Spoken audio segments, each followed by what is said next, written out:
Hello, hello. So sorry for the delay. I was just fetching me some tea, which I want to drink during this chill Sunday session of improving the NPC Forces tools. So let me just quickly get that going, and I'm right back. What we drink today? I think today is a day for a silver needle white tea from China. Haven't haven't I haven't fetched this tea in quite a while. Okay. All right. So how come that I want to do a graph-based approach? So basically, first of all, let me get this thing going and tell you what it is about. If you did not watch the stream from yesterday, then it's maybe good to just make a little introduction. So basically, all I'm talking about is this NPC Forces tools, and you can find that on GitHub. Let me just quickly pull that up.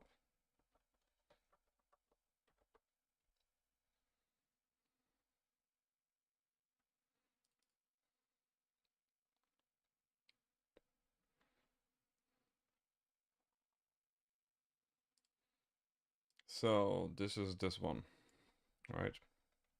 So Hyperworks tools and is currently only having the SPC Forces tools. By the way, I think I should rename that to NPC Forces tool because I have talked about SPC Forces, but I never really did something with it anyway. Yeah, so there should be maybe a renaming take place soon. Yeah, so what it is about. The rigids or RBE2 elements. I have some simple model here. So there's a connection between two plates. And I would like to see what amount of force goes over this connection. It's pretty trivial on this model because you know just the force here and you know it's fixed here, so the total force going over this connection should be the total force of the constraint we have applied. Now it gets a little bit more complicated if you have something like more connections, more than one. Which connection takes how much of the load? And this is dependent on quite of some factors of the model of stiffness and etc. And it's not that trivial.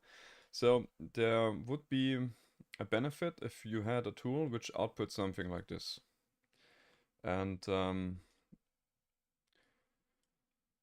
as far as I know, there's nothing which we can use from HyperWorks directly, which does this in a simple way. There is a way of doing this by making a table export of all the NPC forces and then summing them up in an Excel tool or so.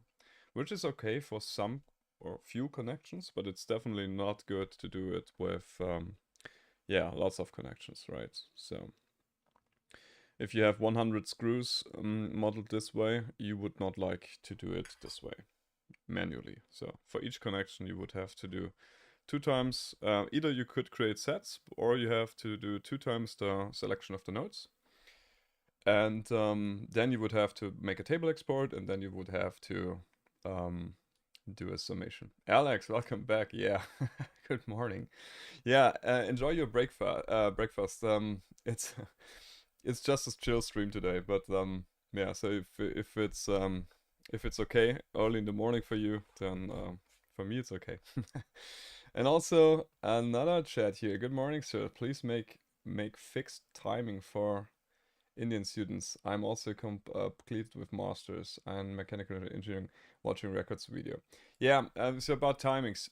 So for now, to be honest, it's just me trying out if it's working for me, right?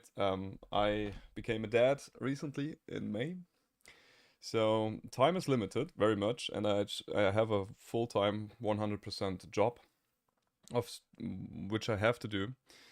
And so regarding the fixed timings, if I'm streaming on weekdays, it will be later in the evening for German time. So this would be German time around maybe 9 o'clock in the evening.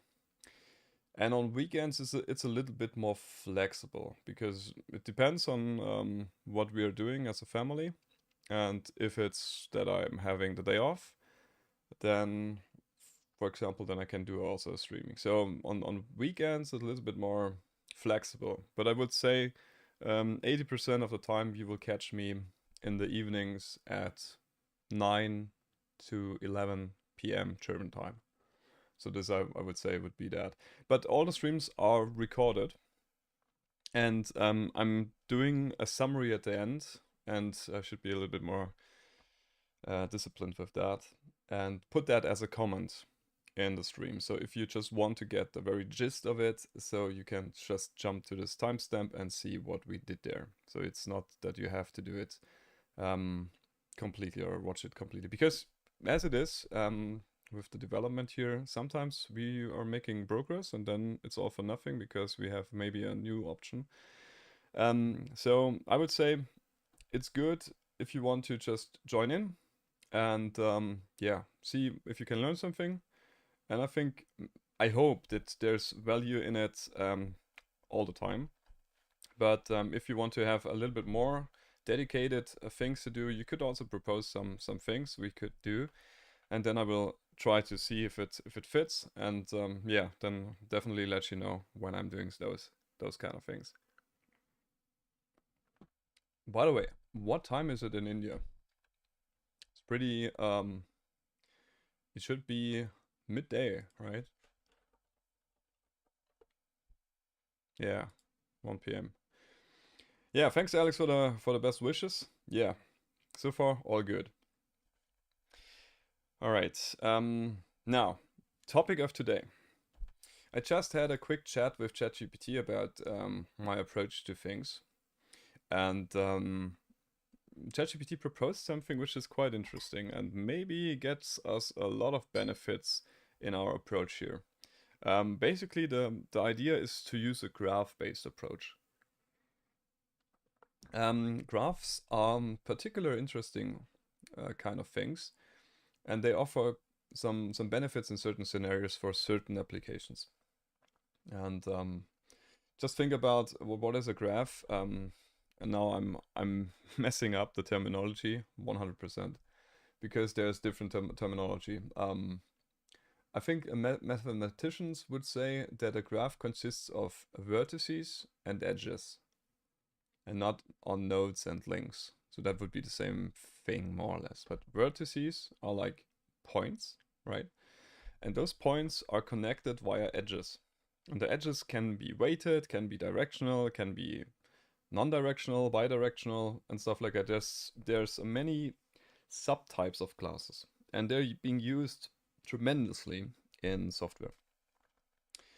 And basically, the idea, what I'm going to try to implement today, is using a graph-based approach to make a distinction between the groups of slave nodes of an RBE2 connection. So that sounds a hell lot of complicated, but it's not really. The idea is simple, but I'm struggling to find easy terms for it. But just think about it. It's that we would like to make a group of those nodes up here and those nodes down here. Just the nodes which are connected to the RBE2. But we don't know anything about properties, components, and stuff like that. We don't know that.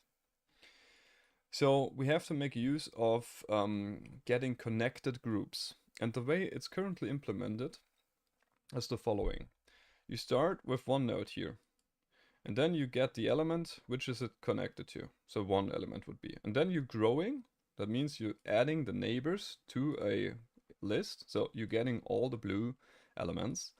Then you're getting all the nodes which are connected to the blue elements. And then you say, okay, what's the intersection between the nodes of the blue elements and the nodes of the slave nodes of the RBE? So this works. It definitely works, but it's not fast. It's not very fast. And regarding this simple model, it takes maybe a couple of seconds, like maybe 20, 30 seconds to do this distinction. But just imagine you would have more elements. That would make it quite worse. And what also would make it quite worse if we have a lot of NPCs. Just imagine we would have 100 NPCs, each connecting 2 nodes. The algorithm today would do the following. It would, for each NPC, it would do the complete growing algorithm. So neighbor detection is one thing which takes time, but also this growing thing, right? Adding the neighbors until you don't have anything more to add. Yeah. So basically now the approach is something different with a graph, right? A graph is what I talked about, this vertices and edges thing. And how could that help us in doing this neighbor detection or this problem here? Just that we have the same understanding. We have vertices and we have edges. So that would be vertices and I don't know, that would be an edge. Now, what could we do as an yeah, it's let me think about it again.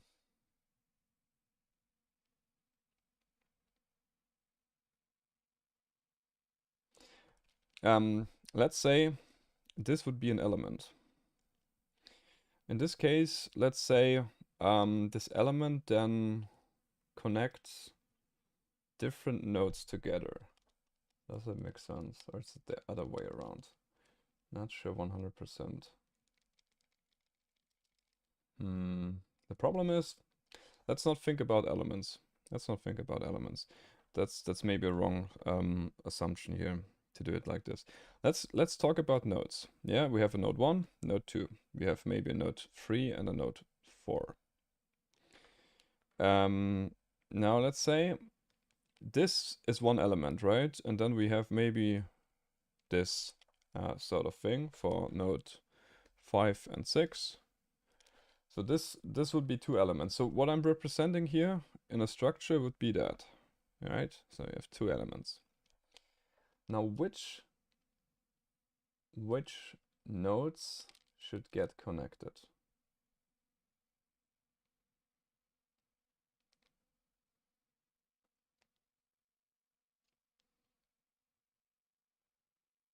Maybe it's just that, like it is. So every line, I think that maybe that is a good thing to do it like this. But I'm still, this is still early stages. Now let's just assume we have such a graph like this. More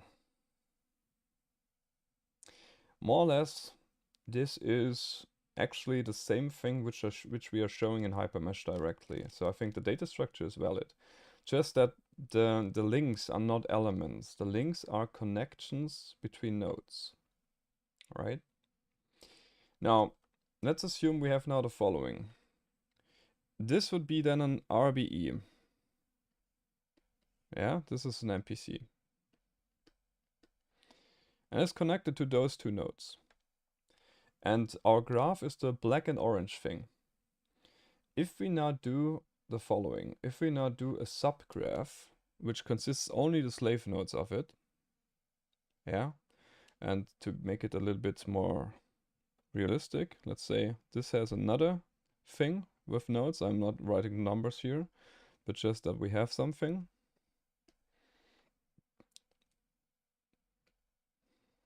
Yeah, I have to write the numbers. If we now do a subgraph, the subgraph consists only of the nodes which are connected as slave nodes to the NPC. That would result in this graph, right? And you see immediately that you can get this group by the orange connection and this group by the orange connection. So basically, if I have the graph data, I can go for every NPC, get a subgraph with the slave nodes, and it doesn't really depend on how many groups we have here. It's just one subgraph thing. And in the subgraph, I see the connected elements at the connected nodes directly. So that's basically the idea. The only thing which is maybe time consuming is building that graph. This is the only thing which takes a bit of time. But so does our neighbor detection algorithm. And I think, well, at least from what I saw in the reasoning, because you never ever just take a proposal from a large language model and just implement it and think about, well, doesn't this is it. I have to implement it this way. ChatGPT tells me like this. This is not the way we should do it. We should think about it and analyze it in our minds before doing that. And what I wanted to do is just take a little bit of a time and do some orders of magnitude for the computation analysis between those. And it turned out that I think this approach here is pretty linear in terms of nodes and elements. So what do I mean by that for someone who did not study informatics or IT stuff? The orders of magnitude, the big O notation, is some way of measuring the algorithm time complexity. That means how long does an algorithm take to process if you have n number of nodes and n number of elements. Just think of the problem with the double loop. In the worst scenario, I think this is an n times n loop complexity. So in this thing, n is the number of elements, right? So you're depending on element numbers and you're doing that quadratically. So that's really bad because just think about it. Double size the elements, yeah, n squared. If you have double the elements, you have 4 times the effort, right? 4 times the elements, 16 times the effort. Computational speaking. That's not a good thing. So we would like to have something linear or even below that. The best way is something like a order of 1. That means you have constant. It doesn't change with larger elements or larger element groups. It doesn't change the time complexity. The algorithm will still perform the same way. A small example for that would be access time into an array. So if you would not like to, I don't know, find some particular, because that's find this particular array element, that's the same thing different. But if you just want to access the 10th element in an array, so it doesn't really depend on if that array is 10 times long or 100 times long. So that's not really an issue. And so that would be the best thing. And comparing the algorithms here, graph-based and the non-graph-based with the k-dimensional tree, I think I have some quadratic dependency in the KD tree. I'm not sure where it comes from, but there's some n times log n complexity, and then there's an additional n time complexity, and they multiply together, and something like this is then happening. It's n squared times log n or something like that. So in this realm of things, and the graph base should be in n plus k, so number of elements and number of nodes. Just add them together. So that would be a lot faster. But yeah, so I think we will just see and test it ourselves. Basically, the thing we could do first is doing rough time estimates and see how much we are, yeah, what the time complexity maybe look like. Not really, I would say, to the decimal, but just as a rough assumption. Because that's also a skill which is quite good to have. So first of all, I should create a new issue and branch because I have not done that yet. Right. So here's the GitHub thing. And then I will just create a new issue and say test a graph-based approach to better the performance of the slave node group detection. Okay, just that we have that correct. This would be not a duplicate, an enhancement, and submit. So let's create a branch for it. We don't mess up our initial thing. Now let's just simply have that here. Does this work? Yeah. So fetch it. And then let's go to the new branch, 18 test a graph-based approach. So we know that we are now on this branch. Now we can do something like a small time estimate. Okay, basically, first of all, let's get this straight. Where is our entry point? This would be this method here, MPC tools, here in main. So I would say here is our typical model. This is the same model I was displaying in the hypermesh thing, so we know what we're talking about. Yeah, and now let's just see. This method then gets executed with the get MPC forces, and here we have this element get neighbors, and I would like to do some timing. And for that, I would say time is already in here. Yeah, that's not bad. So, because I cannot remember, to be honest, the perfect syntax for it, estimate the time it takes to do the element neighbor.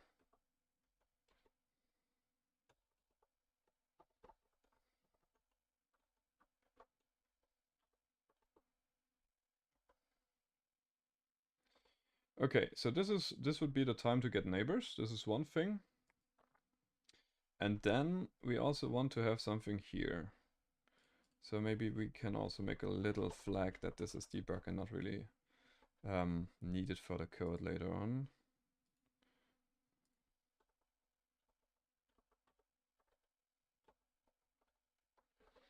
All right, so we have that. So element get neighbors, this is the first thing I would really like to do. And then the second thing is I would like to see which one is it? I think this method is it. Some forces by connected parts, because there the connection is being done here, right? So that has to be done for each rigid element. This is correct. So I have to do it like this. But this means I can also time it.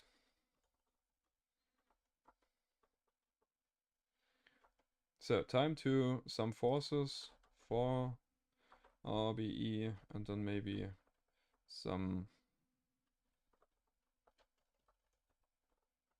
Do I have something like an ID?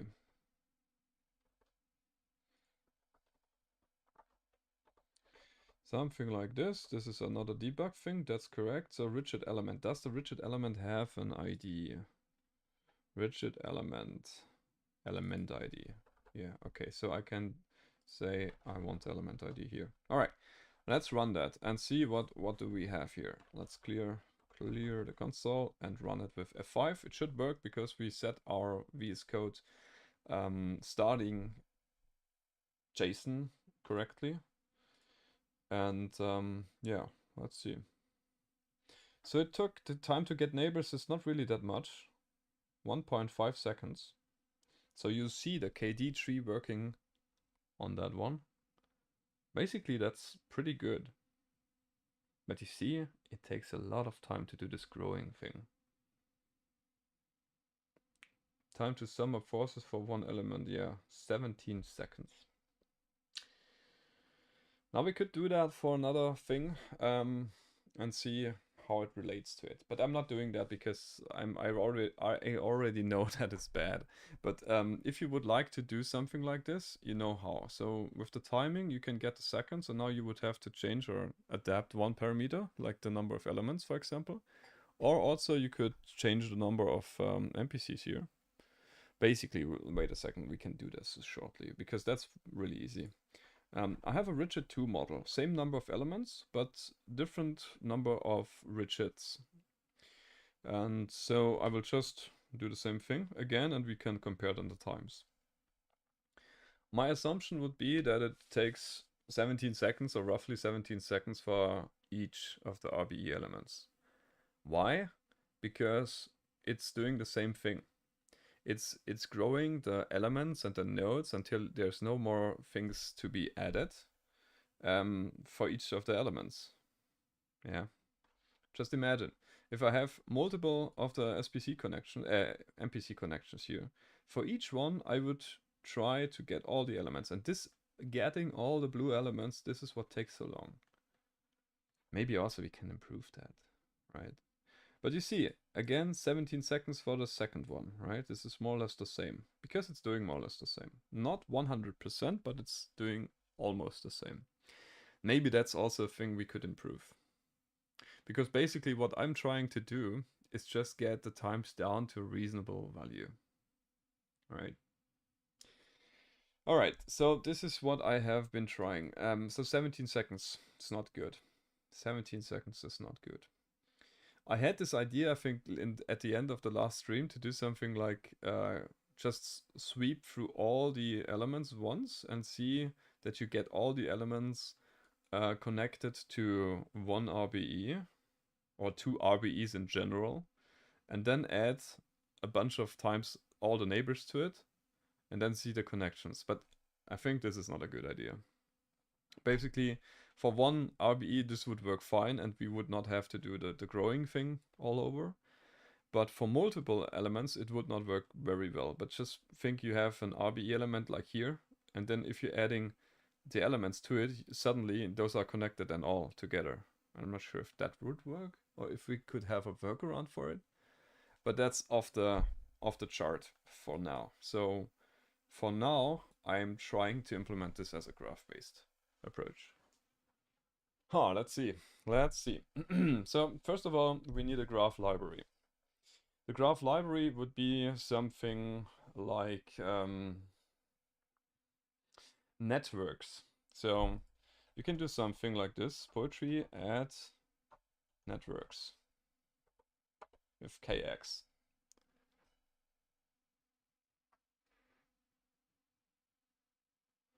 Okay, so this installs networks to our virtual environment, so we can use it. And also note that I did not flag the dev option, because I don't have to run it as a developer here, but the user has to have it installed too. That's very important, that you differentiate between the development dependencies. Something, for example, the development dependencies would be coverage options. A normal user would not care too much about how many lines are covered with test code and stuff like that, right? So, yeah. So this is being, by the way, this is being done in the task file, no, the poetry toml file. And you can see here, this is the development dependencies and this is the dependencies. And you see network X is here. By the way, I think we can remove this, because I think that was something which is just false from my side. But I believe it for now, it's not doing too much damage. Okay, so networks is installed. Now, how should we go to this? So building the neighbors does not take much time. Because yeah, I believe the method of getting the neighbors in there, because I'm not sure, but my stomach feeling tells me that we will need something like this in a later episode for a different kind of thing. But where should we do the graph? Where should we do the graph? Basically, I would say we should do there where the elements are being created. Because one thing is very important here to note. The graph should only consider 2D and 3D elements and not the rigits. The rigits are completely off for it. Because if we have that, then all will become a giant group, because the connection will be then over with that. Yeah. So the master node here shall not be seen from the graph. This would just make everything worse. Alright, so I think the correct place to do this is in the entities Python file, and then we have the element 1D and the element. Basically, I would like to have a static variable. That means it's not a variable which is tied to one element, but a variable which is tied to all elements. For example, like this all elements list, right? This is not something which is really a variable for one element only, but it's a collector of all the elements we created. So basically, I would say in the initialization phase, I could do something like a all elements graph. And that should be then an nx.graph. Now nx should be imported. Import networks as nx. Now we have something like a graph here.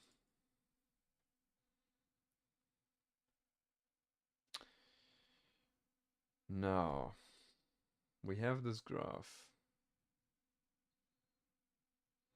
Do we have to insert the nodes as the graph?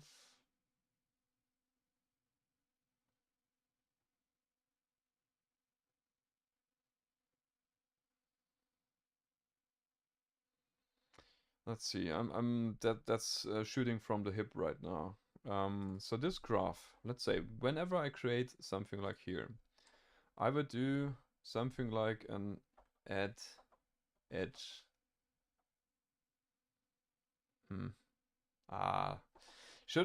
Questions over questions. Should we use instances in the graph? I would say so. I would say so.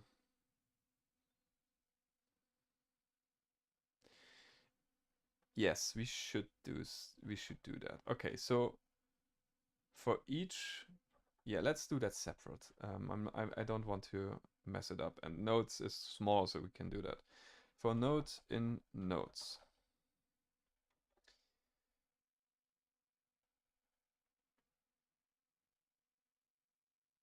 Huh, that doesn't make any sense, does it? Well, it would connect all nodes to each other.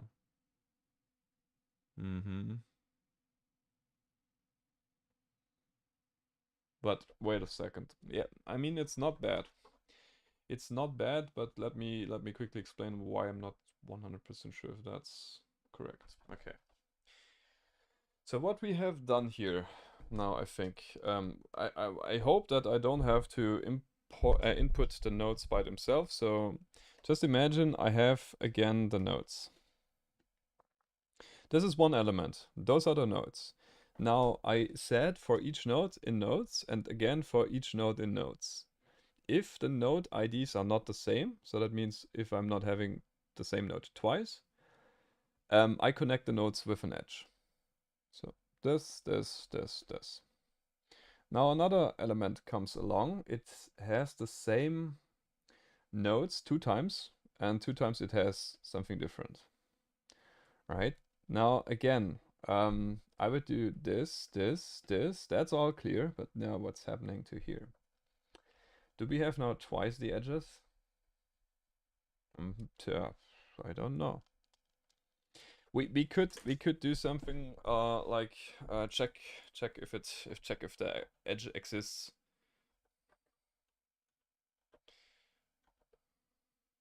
But on the other hand, I think that might be the stupidest thing ever. Because that would, well, no,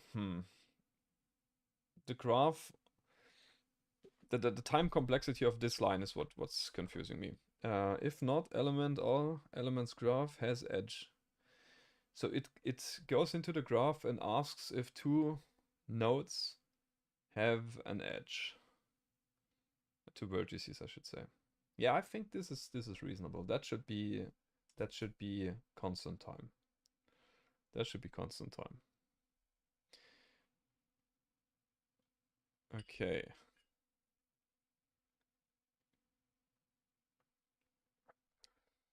Before we do that, let's just quickly comment that out and do one more timing thing. Because what I'm just realized is that the creation of the elements will not take a lot longer.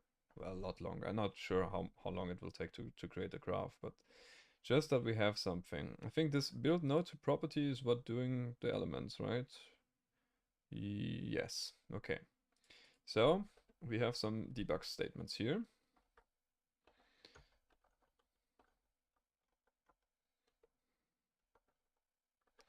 And there has to be some renaming. So time to create elements. I changed it back to the simple one with one rigid. Now let's see. That's just we know what we're dealing with. How much time is it without the graph? So it takes 0.8 seconds, right? Okay. Now let's add our thing here, the entities. Let's comment that in. Whoops. Something like this. And now let's do the thing again. Is that all we need? First of all, I'm not sure if it's failing or if that works, but if it's working, then this should be all there is for us to have as a preparation of the graph. Let's see. Let's just work. It could be that this is failing because I'm adding an edge before I really make sure that I have it. Seems to have worked. 1.3 seconds. So it's more or less double the time or so. A little bit less. That's okay, I would say. 1 second. So everything around 1 second, I think it's perfectly fine. So for something like this.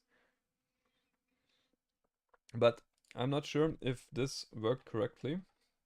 So let's just do a little bit of a breaking point here and look at the graph. If this actually had done what we think it should have done. Because now there should be something like a... and the reader it should be, right? So reader should have something like all elements, or that the graph... Is that a graph? No.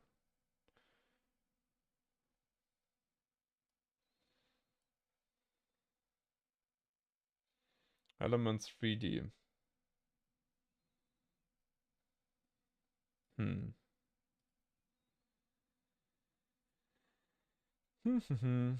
we have something here in the element? This should be the graph. Okay, here we have it. So, do we know something about this? We have something with a degree. Edges. How many edges do we have? Not much.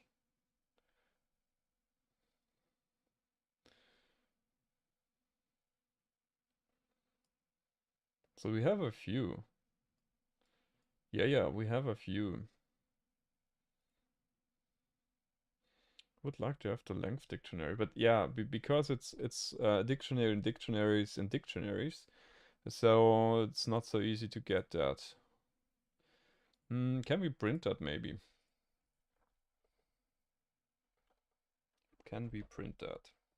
Print statistic of the graph.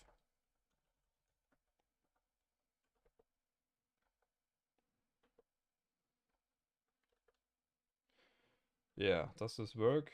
No, for sure not. But actually, I think graph would be easier.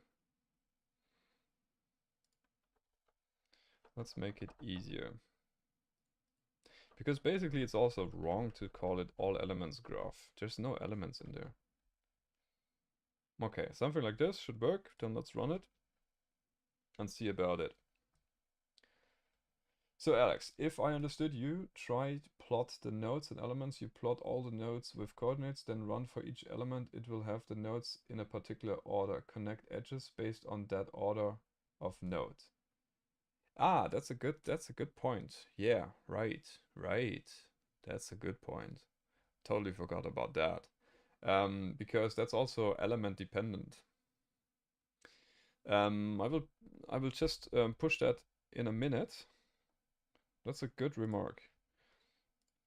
So, what do we have here? Number of nodes is 20,000. Why is it so clean? 20,000 nodes.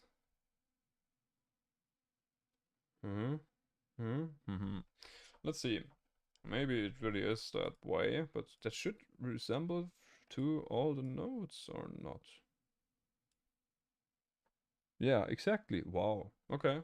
So you see it down here, it's very small, but there's 20k and one element. This one element is the one node here, and this one node for certain I don't have. Okay. Yeah, now to Alex's point. That's definitely a good remark. Basically, I'm not doing this. I'm doing this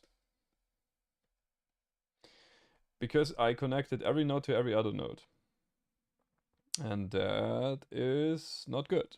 Well, it's not failing for us. Um, it's not failing because we don't have a problem. Yeah, right, Alex. It's one the master node is the extra one. Yeah, it's not failing here for ourselves because if we now have the MPC and we make our subgraph, only the connections between those nodes are interesting, and that would work if we have those or not, right? So it doesn't make any difference. But it is, I would say, it is bad design.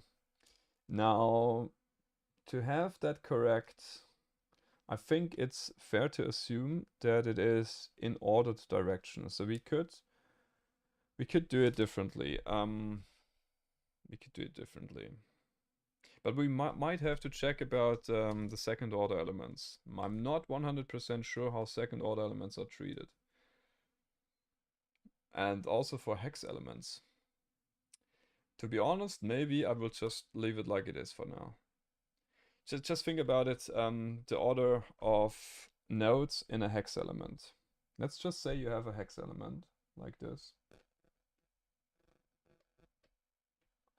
Yeah, that's really bad. Let's maybe do that differently. Okay, we can delete this, right? So, all right, again with the hex element. 1, 2, 3, 4, 5, 6, 7, 8. No.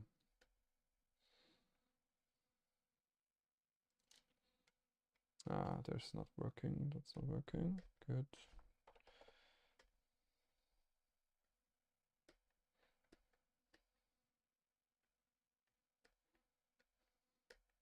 Something like this. Yeah, I draw it like I have that I can see all the nodes. Right, so normally I would say the order of the nodes would be something like 1, 2, 3, 4. Counterclockwise, right? And then you have 5, 6, 7, 8. And then maybe you have midpoint nodes as well. Not sure about those, and let's not cover this. But if I would just do the following, that I would have the nodes, which are a list like so. 1, 2. So I think I have to make this like this. 1, 2, 3, 4, 5, 6, 7, 8. And if I would just connect something like so, this would be wrong, right? Because those connections are missing. From 2 to 6, this connection is missing. So I would use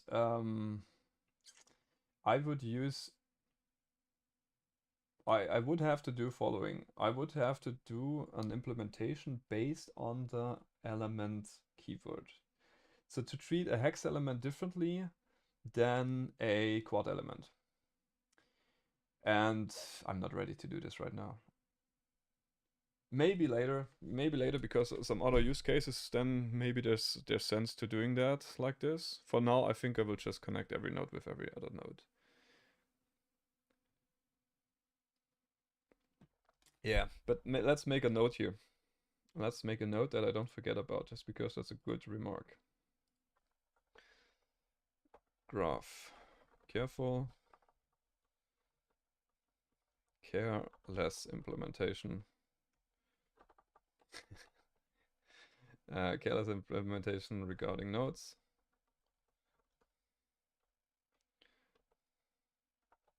Every node is connected to every other node. Real implementation should be done with the element, should be done depending on element keyword. And I don't have that right now, right? So the element, whether I have a 2D element or a something different, it would be something which I would have to implement in the constructor and then change the whole code.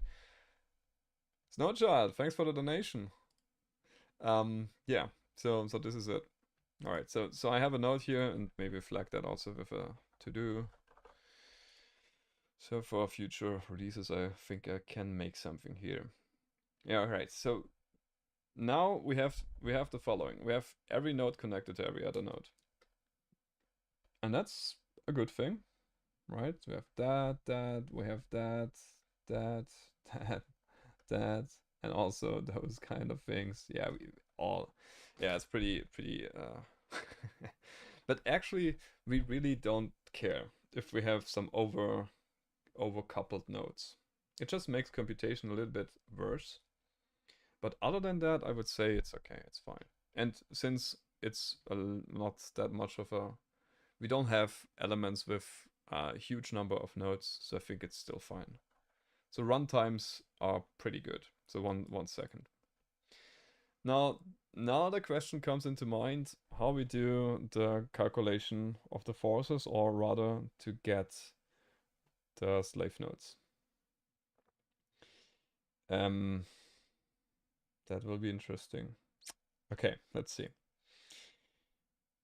So that we are all on the same page, we now have a graph which have all the nodes in it, and the connections between nodes are also in there, right? So this is the starting point. And what I would like to do now is to change this sum forces by connected parts. Let's just that we can use both methods, Boolean, no, use graph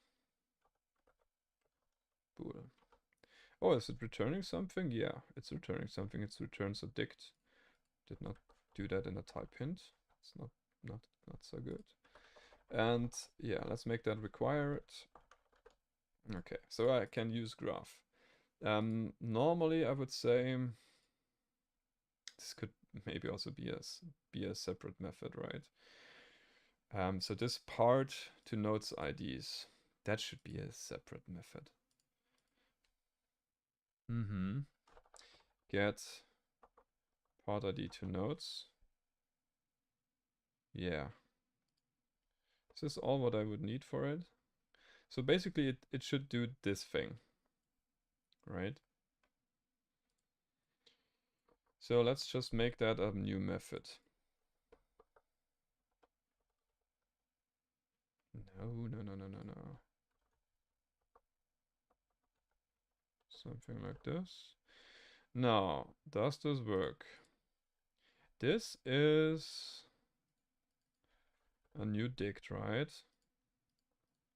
I will just make the decorations here in a bit. So I'm just... Okay, so this is what I'm returning. Return part ID to node IDs. Just that we have something more structured. Yeah. Because now I can do something like this. If use graph, then I have to do another method.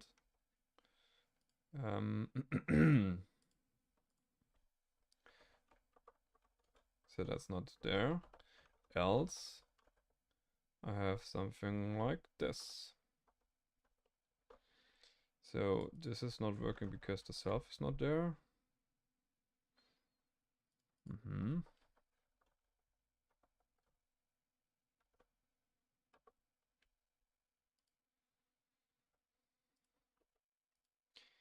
I think we can skip the boolean.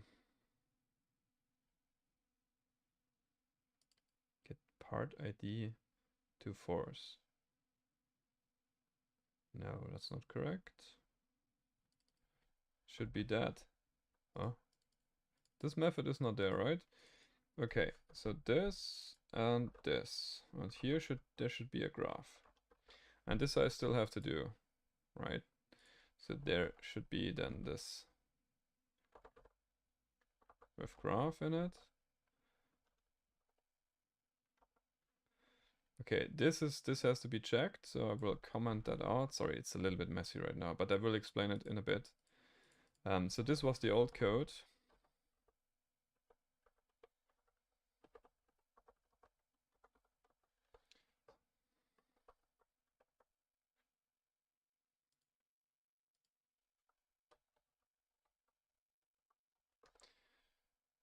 So this is the old one. And this is then the new one.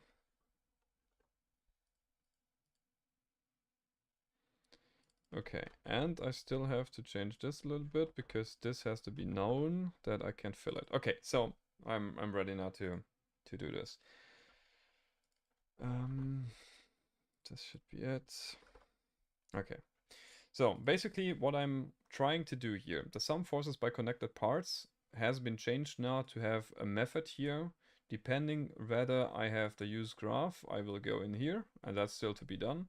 And if not, I'm going here, which is the old one with the neighbors, right? So basically what this method is doing, it's just the code which was there before, and I just cannot click it. Not sure why this is the case. Yeah, see, there's something odd. Okay, so get part ID to node IDs. So this is basically that one. Graph. Yes. Okay. So this one is the one we have to do. And this one is the one from before. Okay, this has this while loop which is costing us so much time. Okay, so the graph. How should it be? So part ID to node IDs is that. Okay, for node in nodes. No, that's definitely not wrong. That's definitely not good.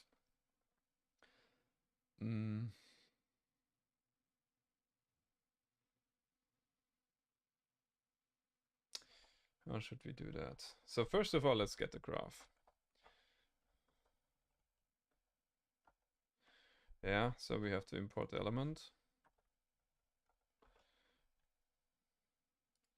Now we want to have a subgraph. Yeah, subgraph. Graphs? No, one graph, please.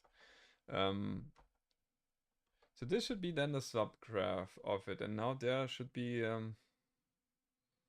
connected components in it.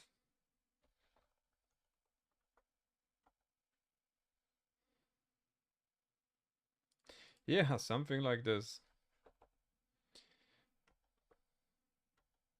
Yeah. If that's working.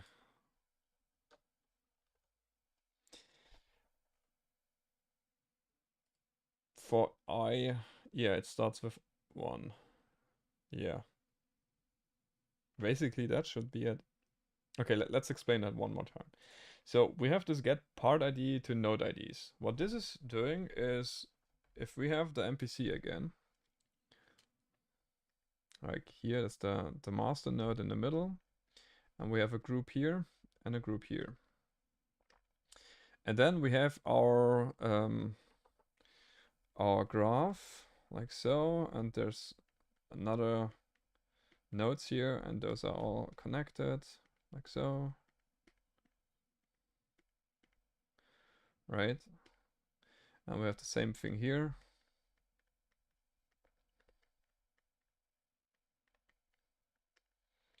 Something like so. I will refrain from doing all the edges because then we cannot see anything. Now the subgraph would consist of all the slave nodes, which are those. Right? This is the subgraph. And if I now search for connected groups, I would assume that I have a list of this one group, and group 2, which is this one. Because those are independently connected. They are not connected to each other. Can this graph be visualized? Or it's beyond and just mathematical representation. This graph can be visualized. Every graph can be visualized. I would even say that if you would visualize it and attach springs to it, it would fairly look like the mesh you have. Because basically, just think about what is shown here. You could think of those being vertices, right? And the edges being the lines. So it should look pretty much like this, but not in a plane shape maybe. There are some tools definitely to also visualize the graph. Maybe we will look into that in a future episode, yeah. For sure that the NX has some tools to do it. Maybe we try that out after we got it working. Alright, now coming back to the thing here. This list of subgraphs now, or list of connected elements, is now, or elements nodes, is now transferred into a dictionary where I have an arbitrary ID, which is the part ID, and then I have the group 1, and then part ID 2, group 2. And group 2 is normally a list of nodes, instances, right? So this is a list of nodes instances.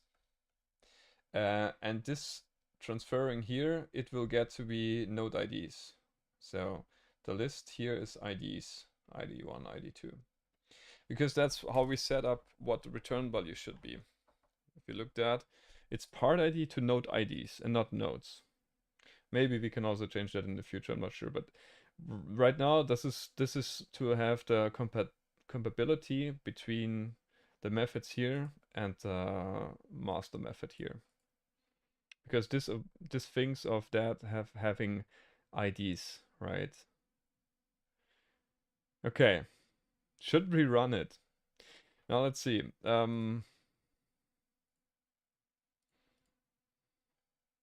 NPC tools. Now what we should change to do it. It will not work right now because the sum forces by connected paths requires an additional thing. Whether we should reuse the graph or not. We still have the timings here, right? So we should get some result here and see about the timings. It can fail maybe. So it has 1.4 seconds to get the elements. That's okay.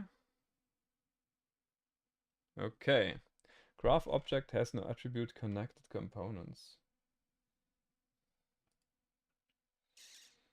But I thought there would be something like that. Is it maybe an x dot connected components and then a subgraph here?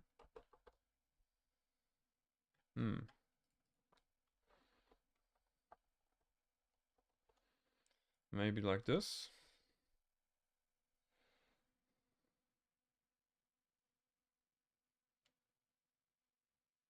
No way. No way. If that just worked, just see about the timings. 0.002 seconds. If that has now the correct thing in the output. No, it doesn't. Okay. Okay. Still something to do. Still some things to do. So it just has... It has the correct number of slave nodes. But basically it summed it up strangely.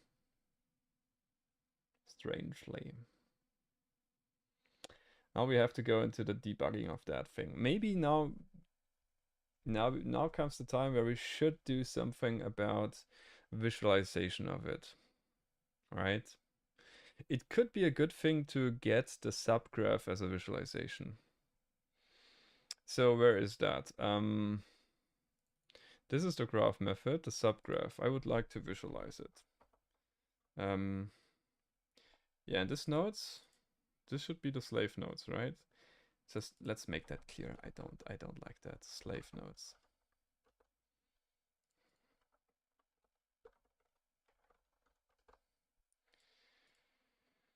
I want to visualize that subgraph. See, there's an NX draw. Let's see how this looks like. Let's make a breakpoint here and see what it does.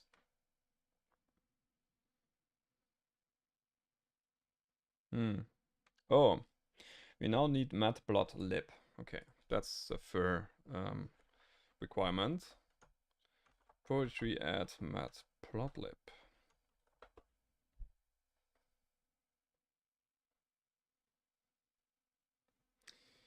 Okay, let's do it again.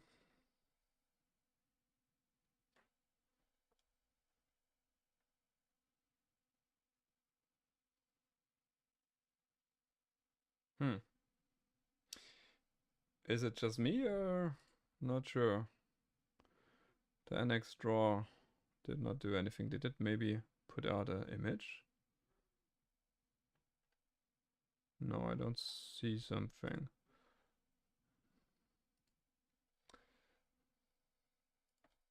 Wait a second.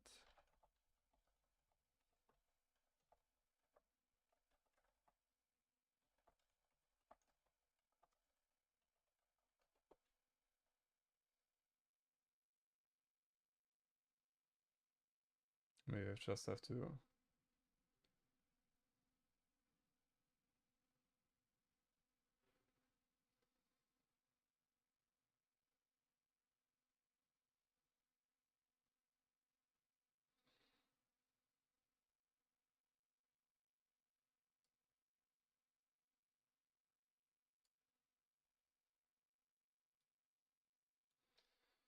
Yeah, I'm not sure why it does not do that, but let's see. We maybe want to import matplotlib as plot.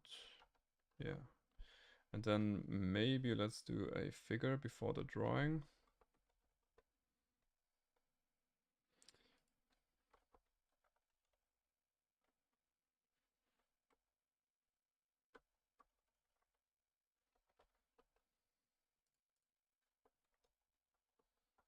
Something like this.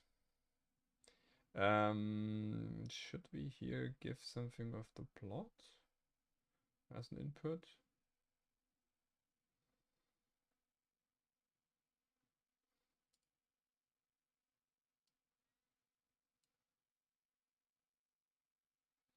There's also different layouts I just saw. Maybe we try that. And here the subgraph, I think there is a position value. Something like this. With labels true, I think that's okay. Let's see. It's a good thing that it's so fast, right? Oh, come on, what is that? Value after star should be iterable. Ah, okay, sorry, no, I missed that one. What should be in here is the fixed size.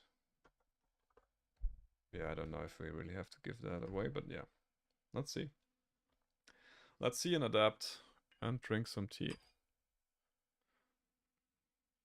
Oh, there's a window, but I think it did not do anything. No. Why didn't it do anything? So the NX draw, is the subgraph anything?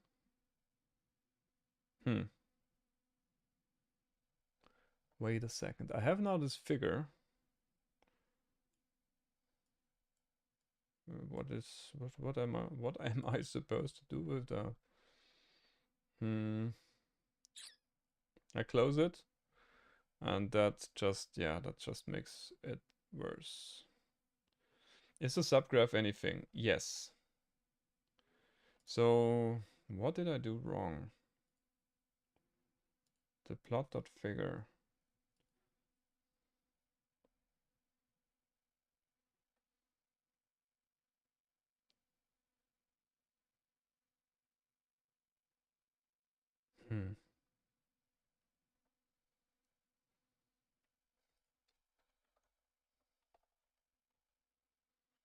Is it maybe because of the debug breakpoint? Let's leave that away and just do it. It should do something here, not with the figure. But the figure just opens an empty canvas. And yeah, so that's it. So we just have an empty thing here. And I cannot do anything. Let's remove it. Let's see if it works still with the plot show.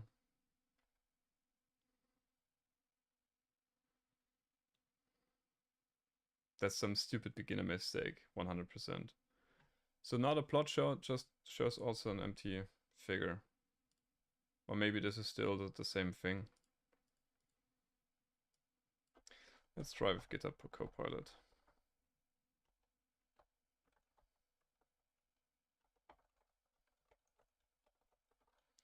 Maybe like something like this. Yeah. If that works. I don't think it will, but let's see. So there should be a graph.png popping up here. Yeah. But there's nothing in it.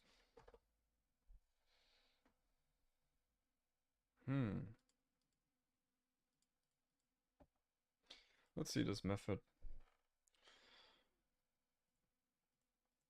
There's axis.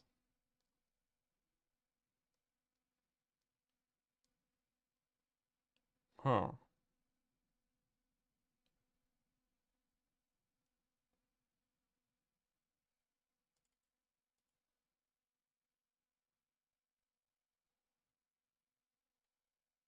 Let's try that with the axes.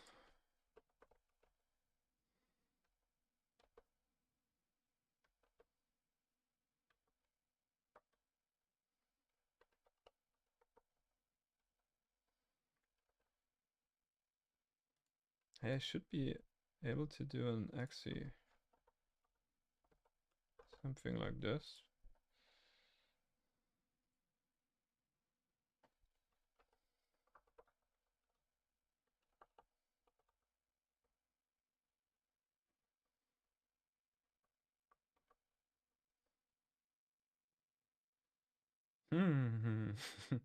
There's a few things to explore here, right?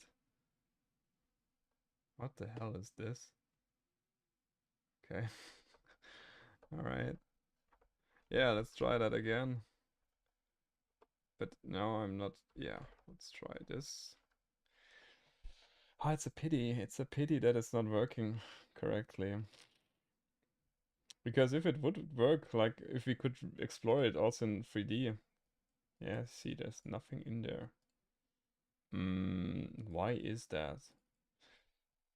Let's maybe plot the whole graph and see if it does it differently here.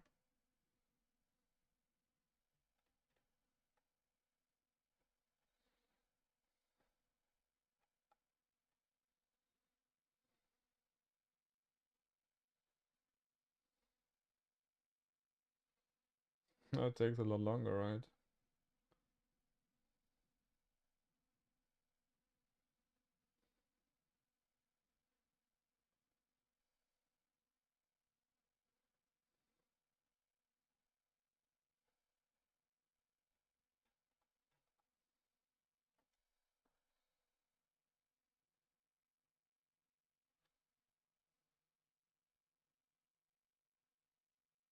Why does it take so long?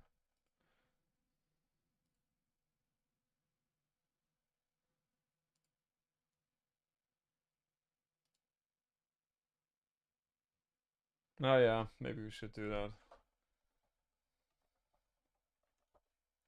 Maybe we should do that. So,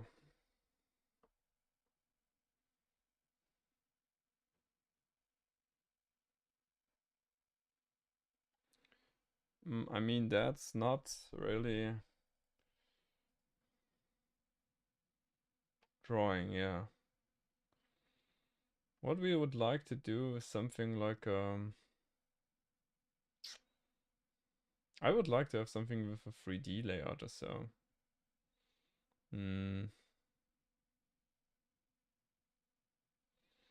But really, it should be just very simple thing. Yeah, you see that? This is... Basically, it just does this. This NX draw is maybe the only thing we have. Why doesn't it do it?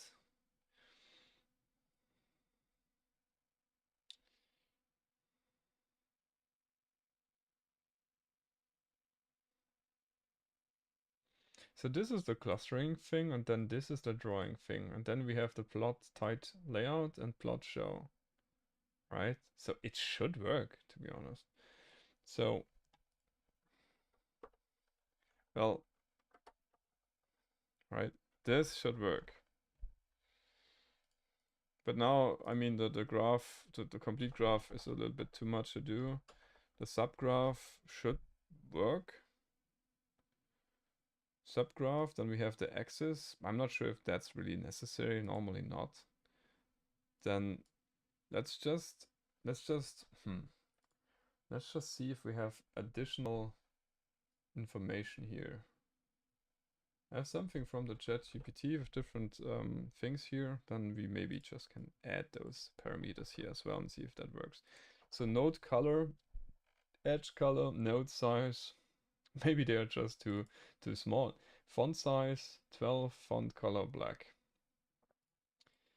Yeah, let's just see what this does.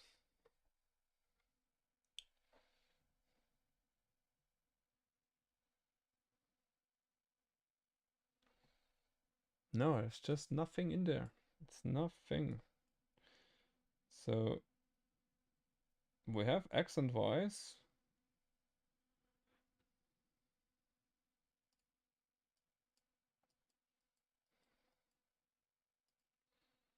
Maybe that's because the nodes don't have really a coordinates or something like that. But that's strange.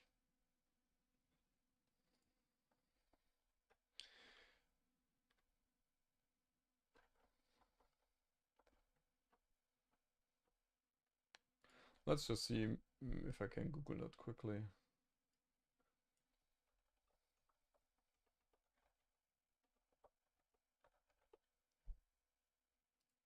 NX is not drawing. Yeah. Add plot show after NX draw. Yeah, we did that.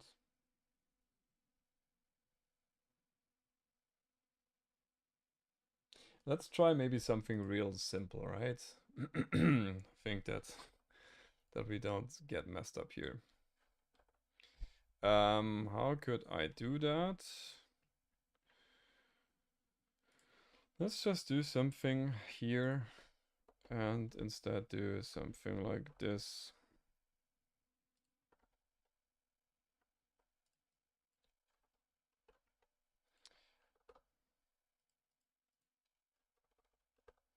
So this is the debug thing, right? So this plot draw, this should work.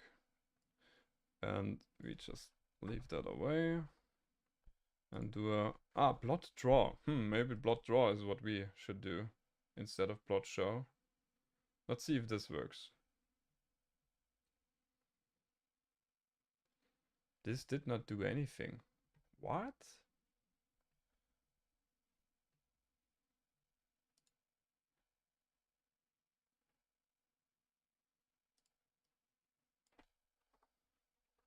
Is it that? So I'm just trying to get something out of it for now. And then see if the problem is with the visual. Yeah, so this is working. Okay, so this is working. Okay, then why the hell doesn't it work? Maybe it's this plot draw function. This is the only thing which is different. So I will comment that in again. And we will not have that.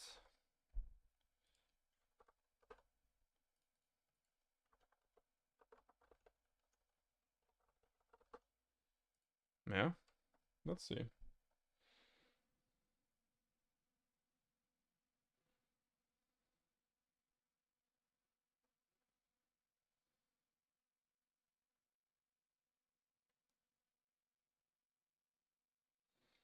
It takes longer, right?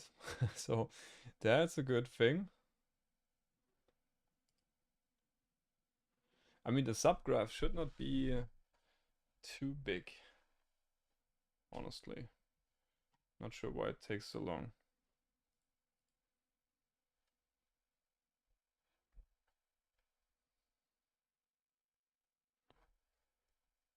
that normal that it takes so long?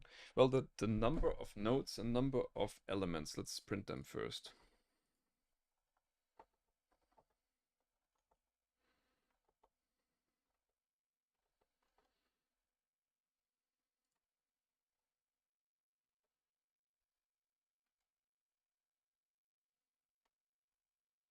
So I would say that that should be like 100 or so. Oh, oh, what? That's interesting. So that would be correct then. I'm not 100% sure why this is. Number of nodes and number of edges. So we have a problem here.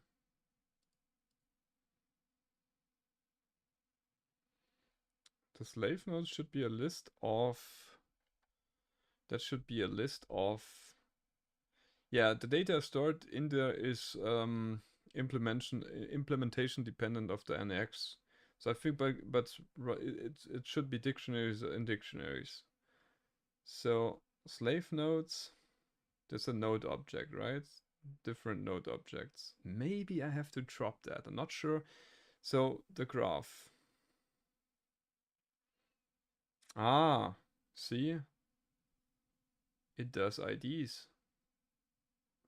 My graph has IDs. Why does it that? For node in nodes, if blah blah blah blah blah. Ah, here. Yeah, stupid Copilot. I would want to have nodes and not node IDs.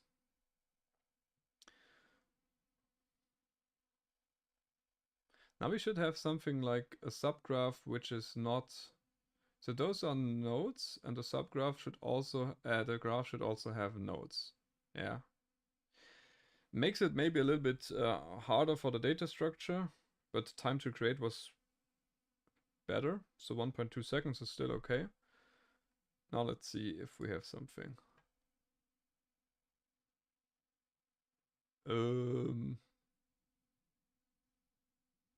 Okay. Let's save that.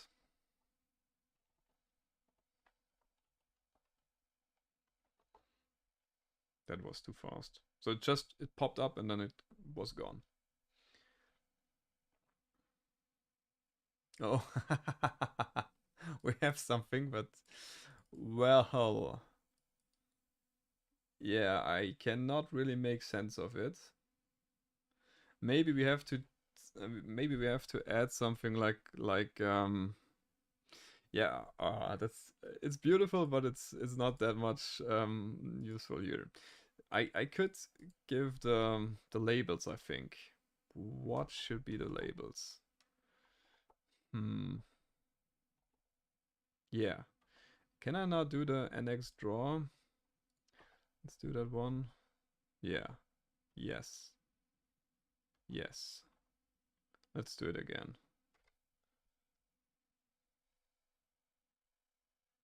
Yeah. Oh, that's far better. That's far better. See? See? I mean, that's beautiful. But one thing is missing, or one thing I cannot make sense of. So basically what I would have thought what comes out of here is two circles. And we have one circle, which is perfect, right? So it's perfect here. But the other one has no connection between 401 and 404. Let's check that in the model. So node by ID.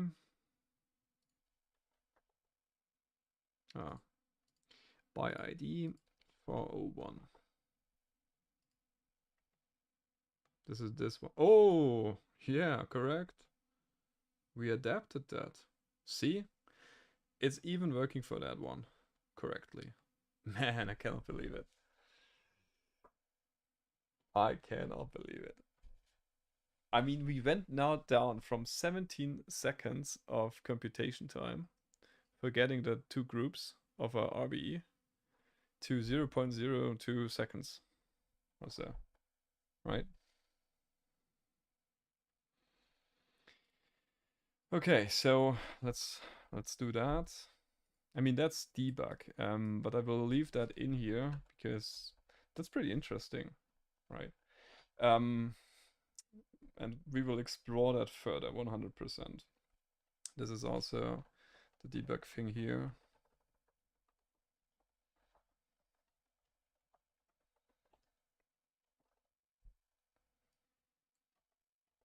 Okay, we don't need that.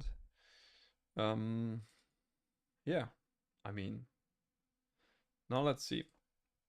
Does that now produce the correct output? Yes, it does.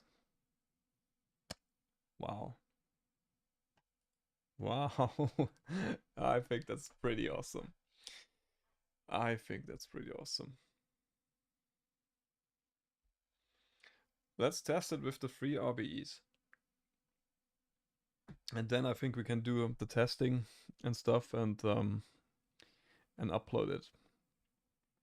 So basically I would just have to change the MPC tools, where is it here, and have the other model being loaded in. So 2 and 2.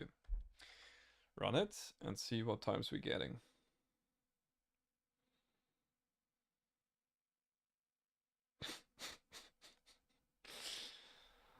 Is the output correct? Seems very much like it, yeah. Yeah, it seems correct. So it's taking 0.005 seconds for each RBE element to do exactly what we have done in 17 seconds yesterday. And I think I would say it's even easier to implement, right? It's easier to implement too. Okay,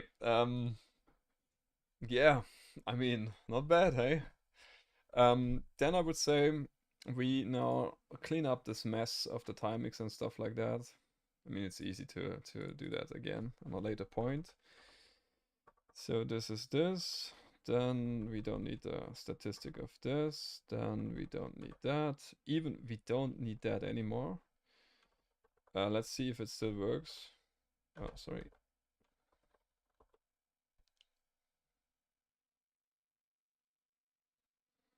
Yeah, I can definitely explain a little bit more.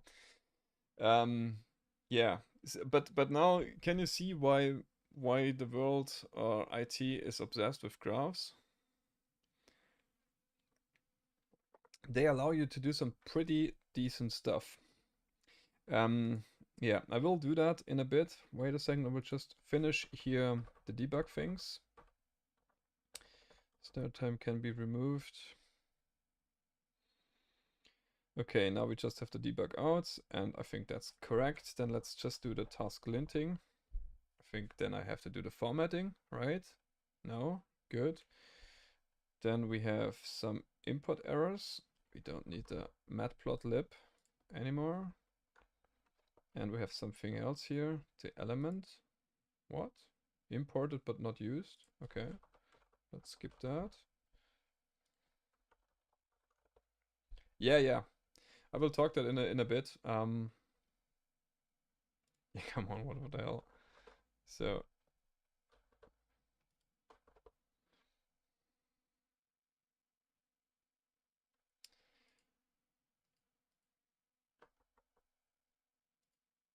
why? MPC tools. Ah, here. Yeah.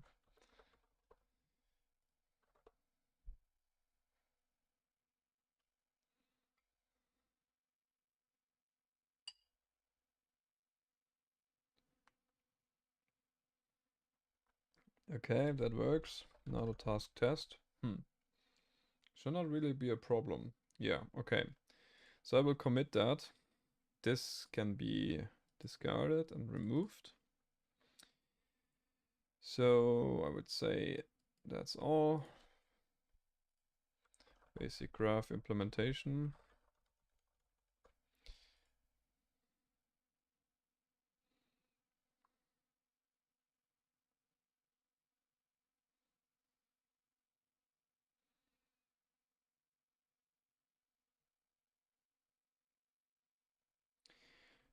Oh no.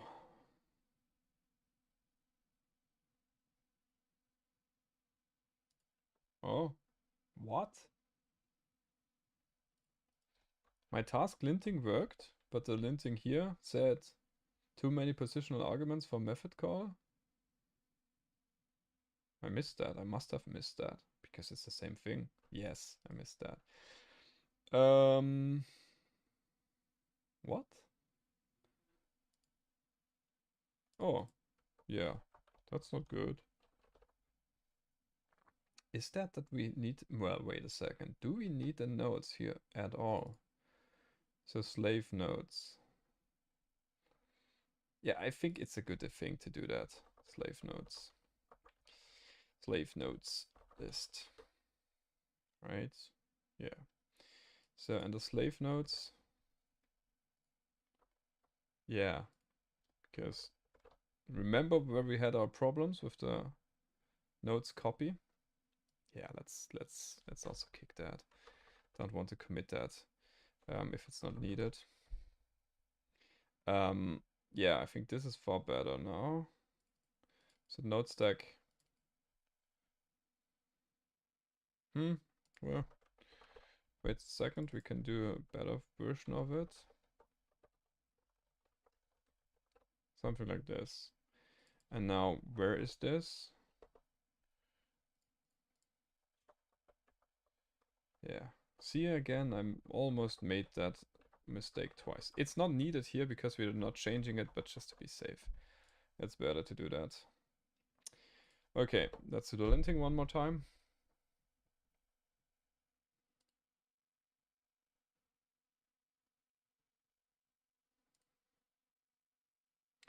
Yes, correct. Now commit that. So basically you would like to have a little bit more info about graphs. So a subgraph is just like a certain, yeah, well, how can I explain that better without using the same words twice? So a subgraph is like a portion of the graph itself. So some of the elements, or some of the vertices, I should say, some of the vertices are being taken into the subgraph. And all the connections between those sub-vertices are being taken too. All right, so basically what that is, I think it's best explained with this image here. So if you just look at the blue subgraph, how would this blue subgraph look like? Basically, you have the 3 nodes here, those are in. Then you have the 3 nodes down here, those are in. Then you have the NPC I will just draw again for reference. It has nothing to do with the graph, it's just for our understanding. And then the orange nodes are the edges between the vertices. So this is a subgraph.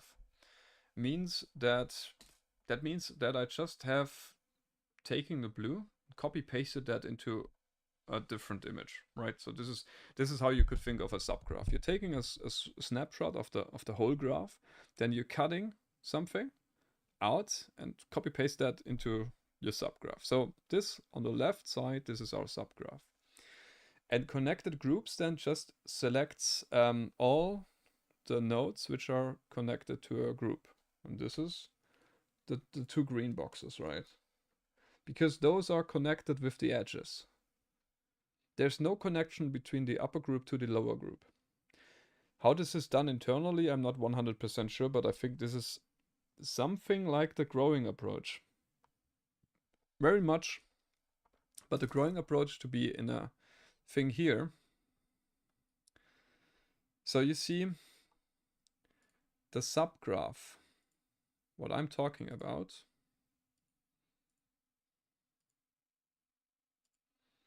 Something like this.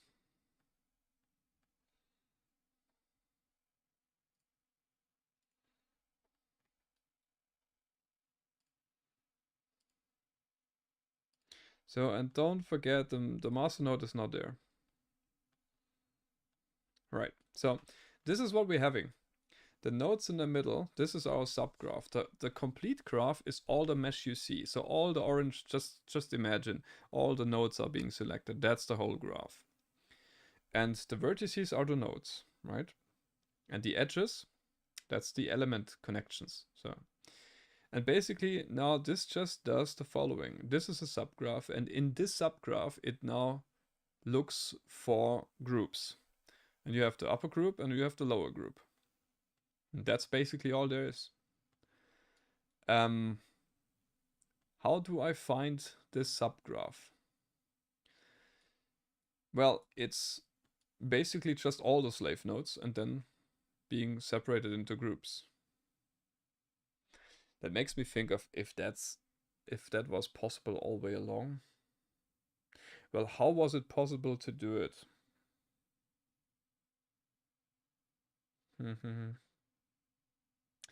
Maybe there's a flaw. Maybe there's a flaw. Just think of something like this. Will there be now 2 or 3 connected groups?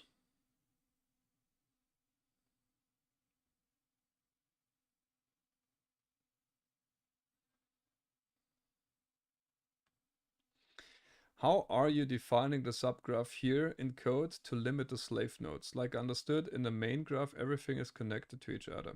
Yes, in the main graph, everything is connected to each other. Let me explain that how this is done here. So you see, it's a very bad mistake, I think, to call this just self.nodes. Yeah, let's make it differently. Yeah, let's make it like this. Slave nodes equals self.nodes.copy. And now I think this becomes a lot clearer. So I give in the slave nodes into either the graph nodes method or the other method. What are the slave nodes? The slave nodes are all the nodes which are connected with this RBE, right? This is all the nodes which are here. We will mark that with purple. So all those nodes here are in the slave nodes of the RBE. They are connected to this red RBE element, right? And if I say now in this method, I have here the slave nodes, and this is the line which takes the subgraph. So graph is all nodes connected to each and every other node. And subgraph, slave nodes, means that you just have the slave nodes from there. But all the edges. And maybe there is a flaw. Maybe there is a flaw. You have to think about this a little bit more. Because I'm just realizing that maybe we have a problem when there's no connection. Well, there is a connection.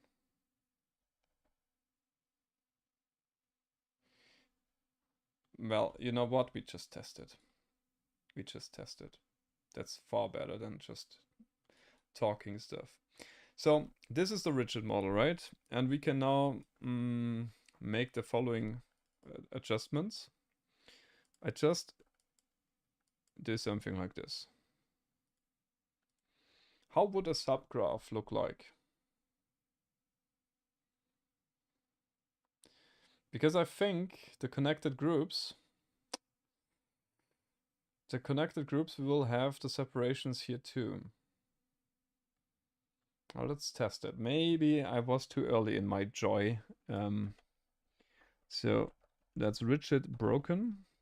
Let's run that and let's see what our tool gives us for here. It's normally not that of a thing, but yeah, it could be.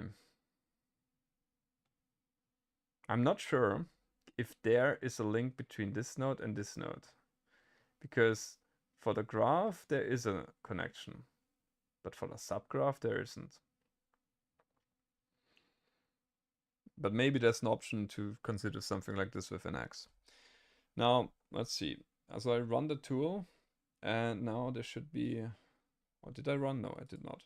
I run now the optimization, the analyzers with the set constraints, so that we have 2 rather big portions where it's not connected, right? So not connected. Now that's exactly the question. Is it connected or not in the subgraph? But I think we have our answer already, because in the subgraph there was this connection not to be found. Yeah, maybe we have to adjust something like that. Yeah, yeah. Yeah, I think we have to adjust something like that. But yeah, let's do it one by one. All right. So in the models, there should be something like a rigid broken, and we would need the FEM and the MPC forces. And for completeness sake, we will take also the SPC forces and put it into the input folder. Then we can go to the MPC tools. Maybe close others. And now change the thing here to broken. If this now has more than 2 groups, we are in the shit. So that means that we would have to redo some of the logic here, I think. And I almost am certain that it is the case. Okay, let's see in the outputs file. Yeah, you see? Part ID 1234. Not good, not good. All right. So, but I don't think it's that much of a problem. We have to change the method which with the graphs here. So the subgraph.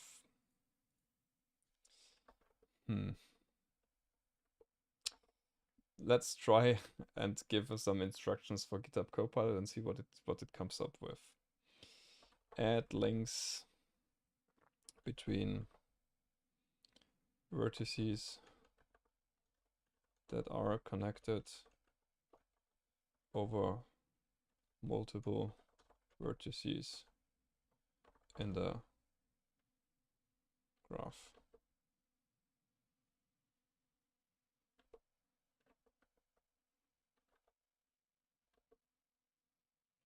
No. Maybe there's also a subgraph an option.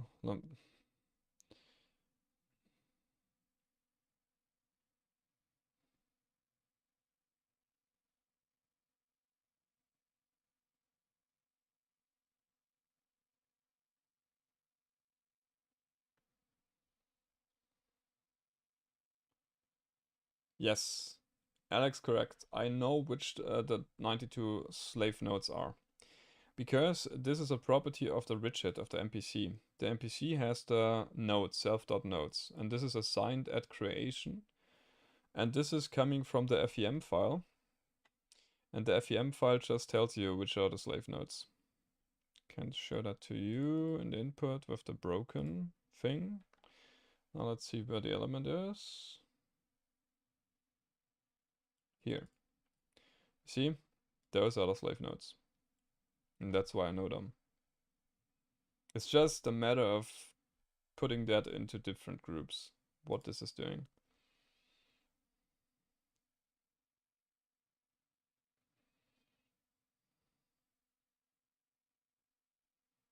How should we do that? So I have some ideas how to do it. One thing, the connected groups, right? They have the connected groups have start and end nodes. And I could check if there is a link between start and end node in the whole graph. And if so, I could add this link. Or join them together. But no, I don't think that's working. Okay, let me think. So the best way would be that I would have an option in the subgraph creation that I say if there is a link between two nodes over several vertices, I will still keep the link. The broken case, what do you mean exactly? So the nodes, the 92 nodes, this is a slave nodes here. And those nodes would be less than 92 because we removed some of the nodes. maybe we just will look at the graph and come up with something.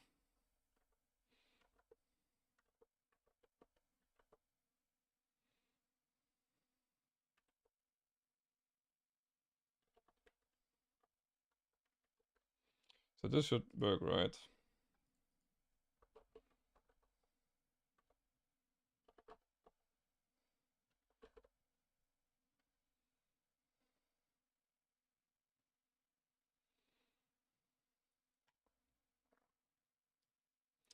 Yeah, you see now you have different strings which are not connected to each other. That makes total sense. Those strings correlate to the to those strings, exactly those. And now the idea is to see, so for each connected group, see if there's an link to the other different group. Huh. Yeah. Oh. So I have an idea. Connect or merge the connected components if they are linked in the graph.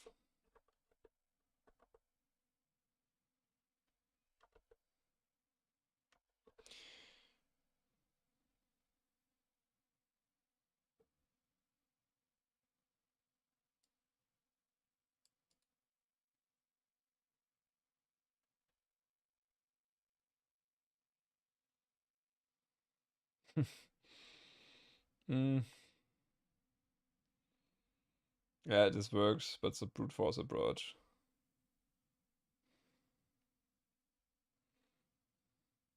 Yeah, the problem is exactly that they don't have the part ID in common. Because I'm assigning the part ID with the connected groups, with the connected components. And the connected components is where the trouble is at. It now has the 3 different connected components. And basically that's correct. Because the linkage does not exist in the subgraph. Because in the subgraph from this node to this node there's no connection. There's no connection there. It's just a connection to this node and to this node and then to this node and to this node and to this node and to this node. So basically I would ask if I can travel from one node to another node of the group. So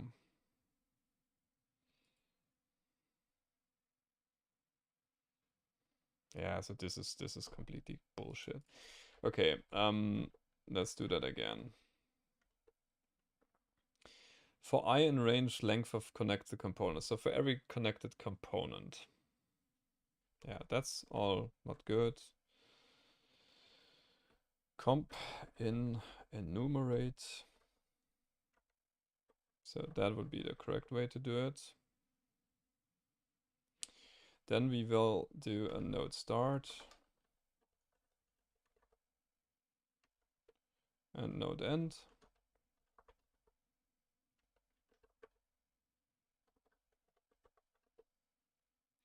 And now we do the same thing for that. And now we have node start 1, node start 2. No, node end 1, node start 2, node end 2. Now, if check if we can travel from one component to another in the graph. Yes. Yes. I think there's another possibility. If an x has path subgraph node start to node end. Yeah, but there's another option. Node start 2 to node end 2. And there's another option. Node end to node start. And for fourth option, node end. So from start 1 and 2 to node 2 and 1. Man, there's many connections possible. Because just think about it. If you have something like two connected strings, right? So something like which color? This is start, this is end. So start to start, start to end. End to start, end to end. Those are four possible connections. Which, because I don't know which order that is.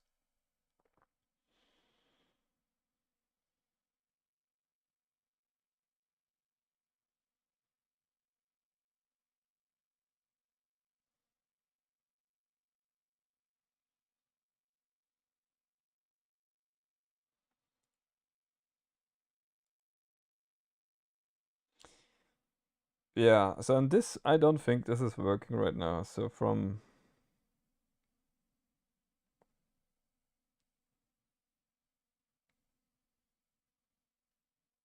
Oh man, that's stupid. What the hell?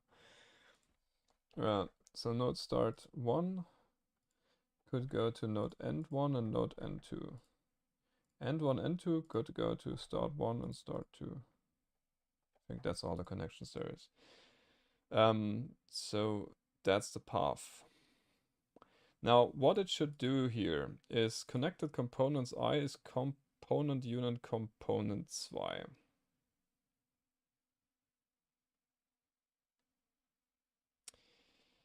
Alex, good point. If there's two RBE2s, will this also connect two slave nodes that shouldn't be connected even though are in the same component? That should not be possible because the subgraph is RBE specific. So that means you just have, for one RBE, you would have the subgraph. And then you're just asking if you can travel between the groups of the subgraph, which is RBE specific. If you have two RBEs, you see that this method is called per RBE, right? So the main method here is sum forces by connected parts. This is a method of the RBE, of the MPC, right? And so the slave nodes are just one of one RBE slave nodes. So that should not be possible. So this is all good. J should be, J is removed. Yeah, so more or less this is just an empty set then. Then let's just remove empty sets.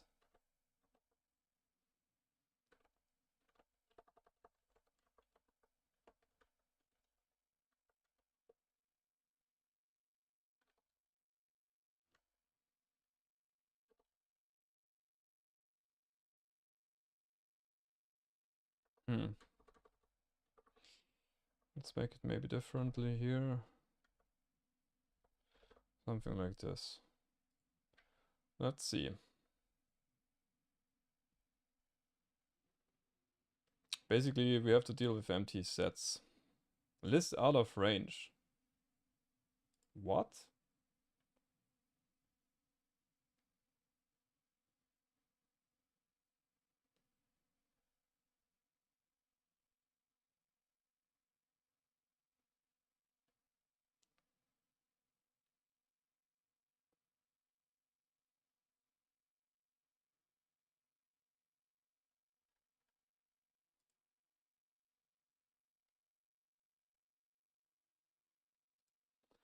Okay, that's interesting. So it has some empty...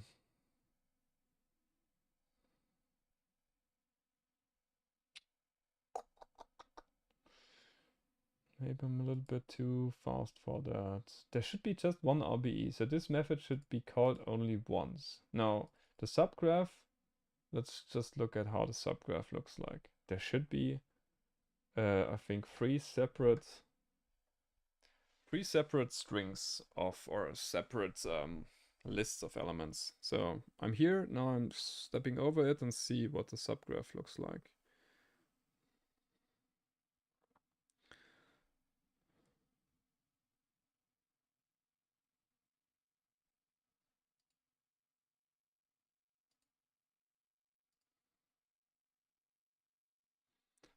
slave nodes are there. Subgraph, the graph of it is 0. What does the graph look like? Ah, graph equals 0. I'm not sure what this is actually. But we have edges here. Okay, and so we do also here. So let's see what the connected groups give us. Connected components. So this is correct, right? So we have 4 different components. Let's see. So we have node start, node end, node start, node end, and now, okay, we have now the possibility that we can travel from one node to the other.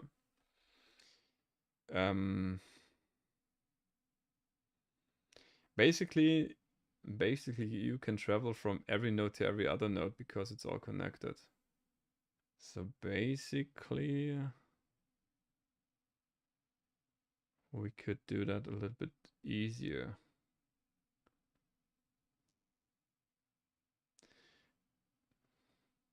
Yeah, we can do it a lot easier.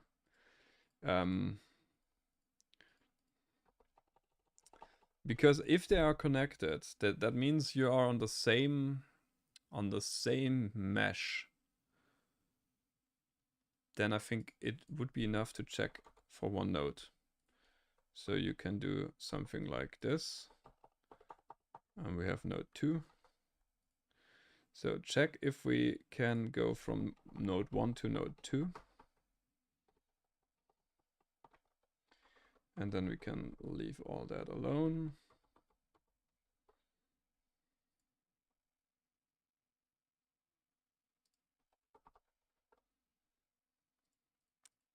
And now let's think about what we should do here. So here's the merging, what should happen, yeah? So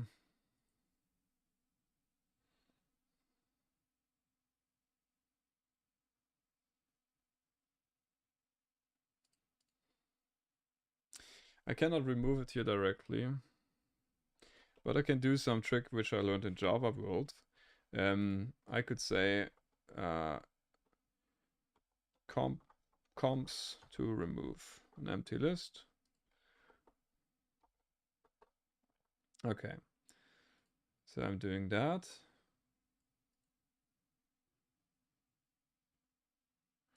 Yeah, that makes sense. So, and now removing.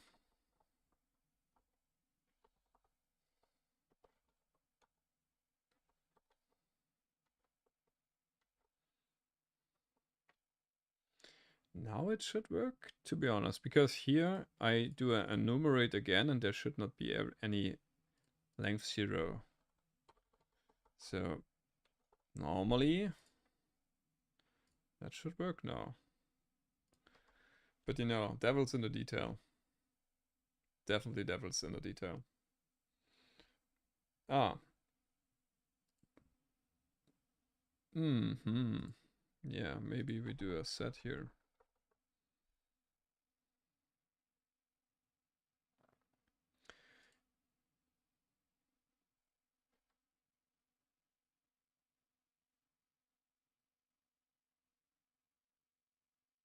Yeah.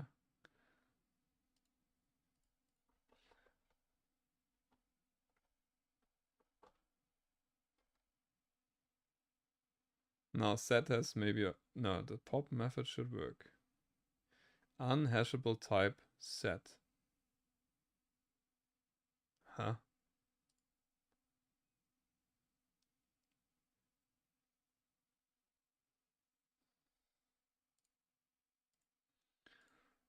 Let's make it differently.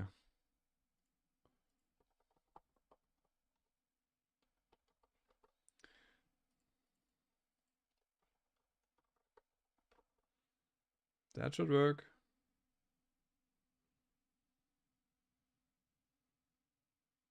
Unhashable type sets. Okay, I cannot do that. Okay, then you know what? We can make something even simpler.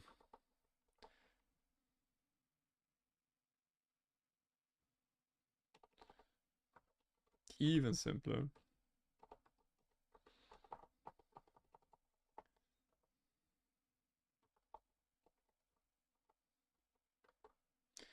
Comp for component in connected components if comp not in components to remove.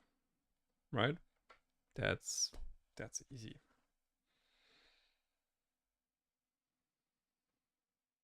Okay, now let's see what the output looks like. Now we just have one node. No, what is this? Removed something which we should not remove. Okay, let's see what it is. So this fails. This fails. Now let's see, what is the components to remove? Components to remove is all. Man, really? So if an access path in the subgraph, so this is actually completely wrong.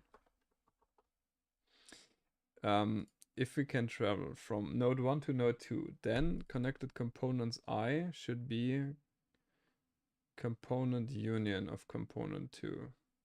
Is this being executed at all? Let's see.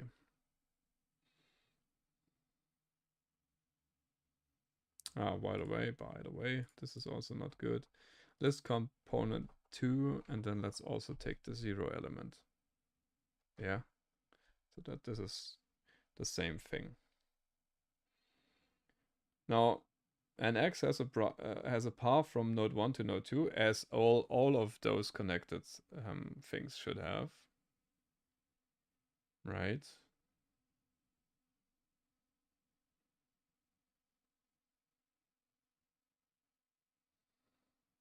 I mean, that's so stupid.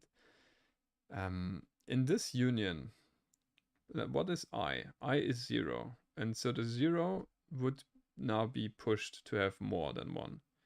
So the 0 now has length of 25. And now I go over it.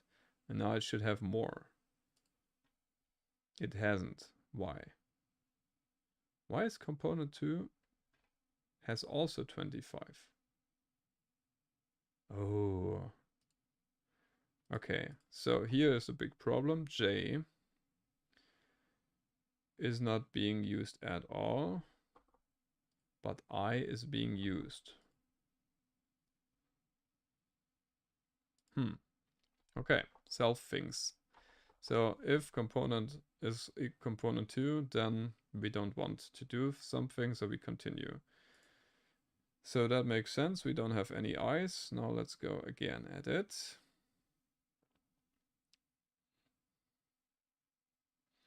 So comp2 has 9 and comp1. Oh, what is this? Connected component. Why? We have an eye. And this is working? Cannot be. What is I?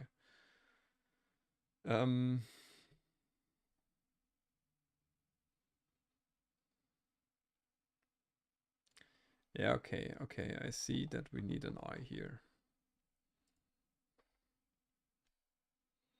Because we know we have to know where to merge it.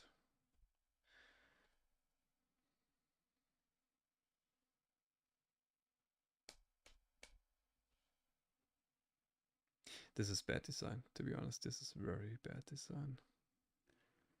Okay, let's see again. Component 2 has 22. Component 1 has 18. So now component 1 should have much more. 40 to be exact, yes.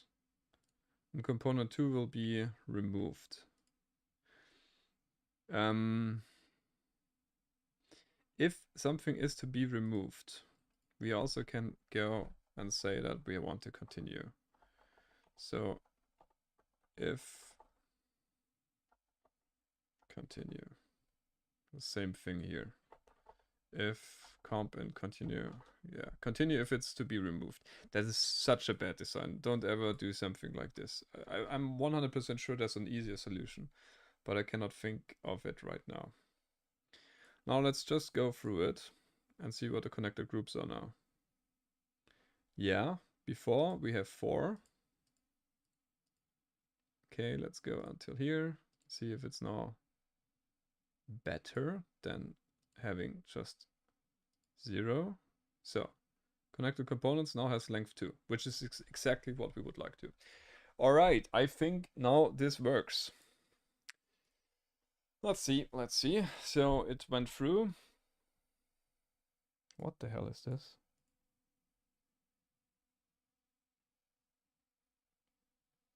Backend TCAG is interactive backend, turning into active mode. Yeah, I don't know about this. So output text, that works. Okay, so basically we have now a working solution also for some model like this. And let me quickly explain over it again what we really did there. So the subgraph is clear, right? So this is exactly what we have here right now. Now, what I did now was I have the groups, yeah? If you just think about this, we'll make a short screenshot and put that over into my paint. And now let's just think about the connected groups. The connected groups are one here, and the second one here. Wait a second, we had 4 groups.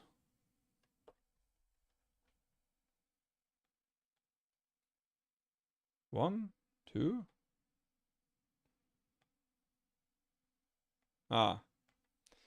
Okay, below we have also something. Okay, let me do a screenshot again.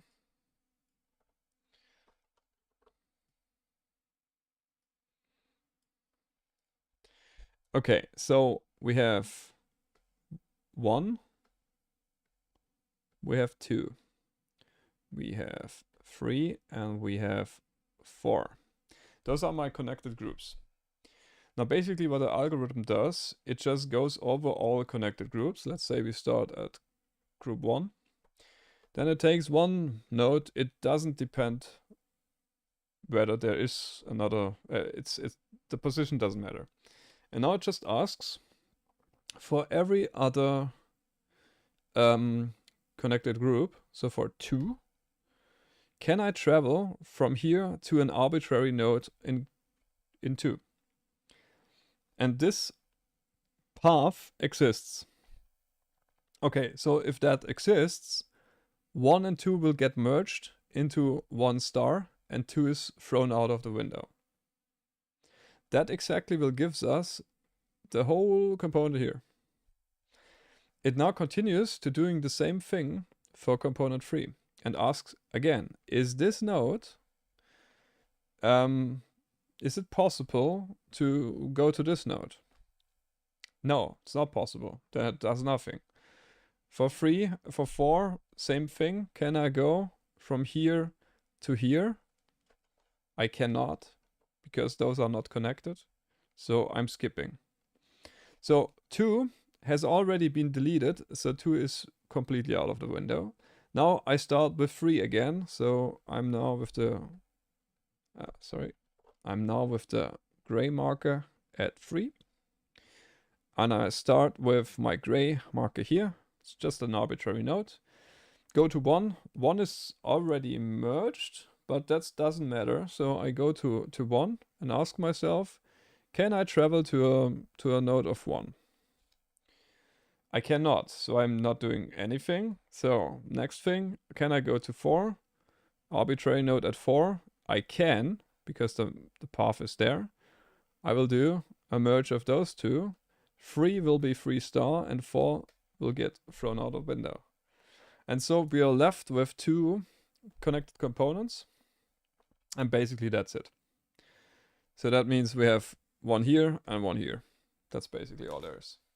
So it's not that common that RBEs are not connected all the way around, but I cannot guarantee it. Now let's think about something which might prevent it. If you would have, what does prevent mean? So if you just have something like a mesh here, and then there is our RBE somewhere here. Yeah, this is our RBE, and we have a mesh here, which is pretty tight to the other one.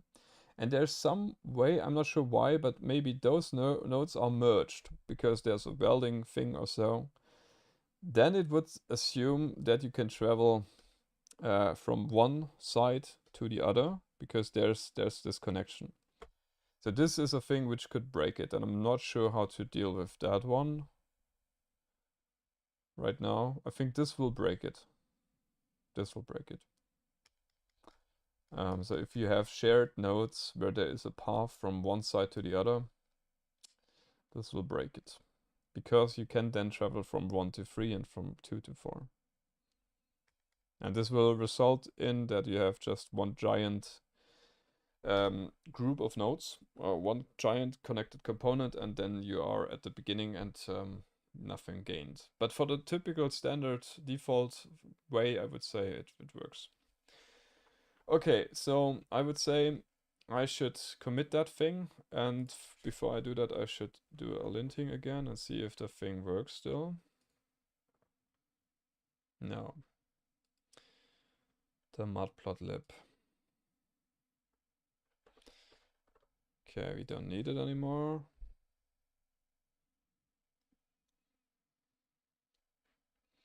Test should not be affected, I think. All right. Yeah, so we can commit that.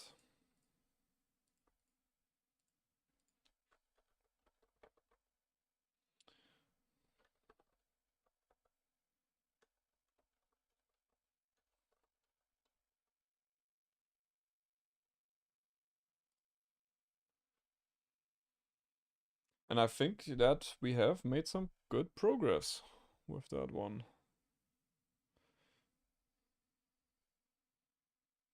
So what we can do now is try out the 3D model and see what the timing is there. Just roughly to get an estimate. Yeah, which one is that? Let me just quickly open that one for you. I don't want to save that. But I think that was the Widget 3D. So this has a little bit more of elements, right? But maybe we can even do more than that.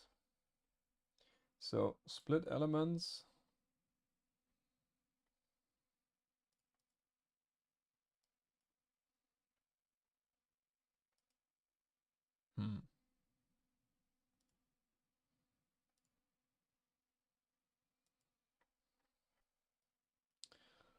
Let's split that. Should result in a few more elements. And let's just split it again. Just that we have something. Yeah, maybe that was one too much. I should have known. 150k elements, and that's split it. That means it's 4 times the elements. Yeah, but to be honest, let's see. If it runs in, how many elements do we have? 1.2 million. let's just see. Let's just see. That's maybe a bit too optimistic that it would work in reasonable time for something like this. So that would be fine. Fine mesh and see about the timings. Because that is now 1 million. So coming from 10,000 or so. Factor 100. Yeah, okay. I'm running that, but I think that could maybe take a little bit. So I think a couple of minutes, definitely. Maybe also half an hour. So, I mean, the processor I have here is quite okay-ish. It's not a super fast one, but it's an AMD Ryzen 5800X with, I think, 16 cores. It's okay. It's okay, but nothing where I would say this runs in a couple of minutes. I mean, even the space requirements are pretty big. And I think exporting it took also several seconds, so I would say that just alone the I/O operations, so writing and reading to the disk and from the disk, that also takes some time. And yeah, I think we can throw that into the bin. It's just running now for quite some time, so maybe a minute or so, and it didn't even compute the memory requirement. So that's too much, maybe. Let's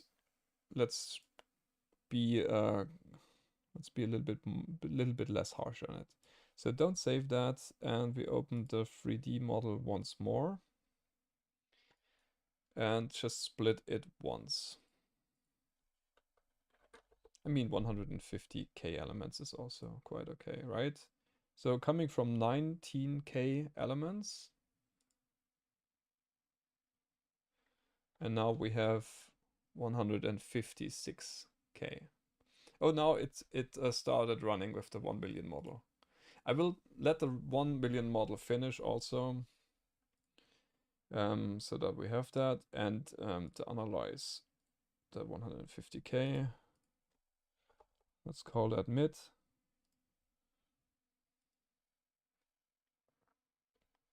Because the only thing what's really taking some time is the building of the graph. Pretty sure. Okay, so by the way, the run takes, for in-core processing, 5 gigabytes of RAM. It's not that bad. It's not that bad at all. But now I'm pretty much requiring a lot of performance from my CPU. So CPU is now, well, actually it's not that much loaded. So did I tell you correctly? No, it's not a 16 core processor, it's a 12 core. And it's 5900X, not a 5.8. Yeah. So basically the mid model run already. So we can test it with that. So there should be now in the models, there should be something with a mid. So the FEM, the MPC forces and the SPC forces. I will just drag them.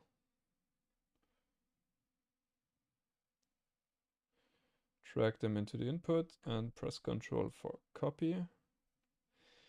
And now in the MPC tools, I could do something like this. So rigid, what was it? 3D or something. Rigid 3D mid.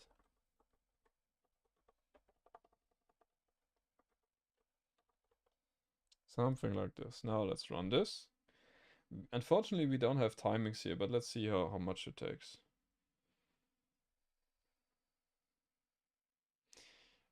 Something which I should add. I think the timing is not that bad, right? To have that as an input. At least for the major things that I know, because now I don't have any idea of what's happening right now.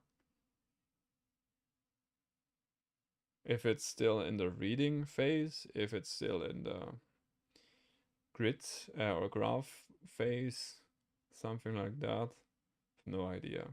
So let's maybe add something like user reading the FEM file.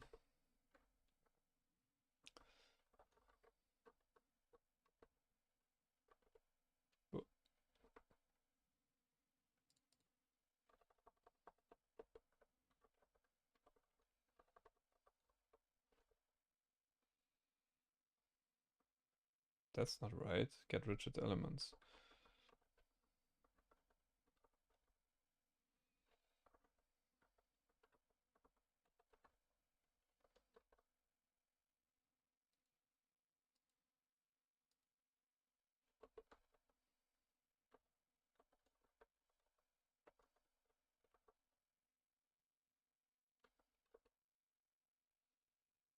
Well, it takes quite some time, right?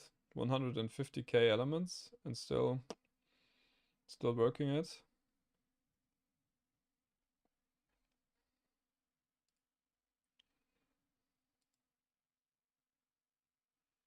I wonder what it is. Let's see the FEM file. The mid FEM file. How many lines does it have? 500,000.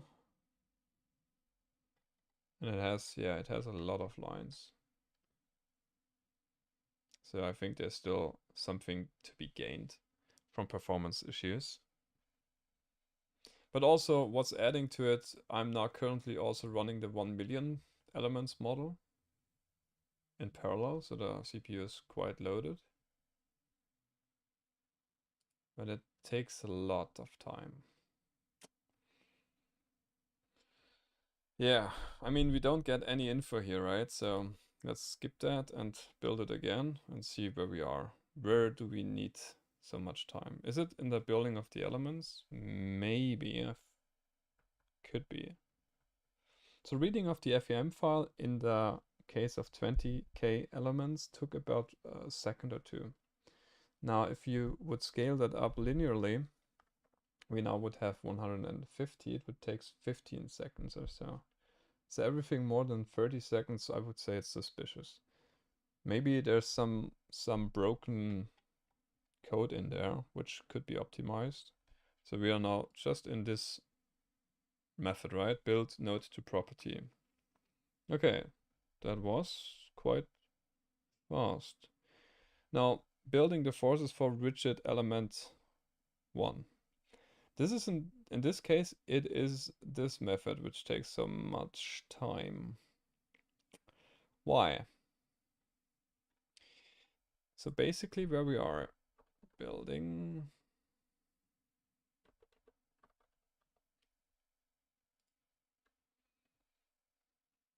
So here the MPC forces reader should not be that's super straightforward, but here we are back to this thing here. It's maybe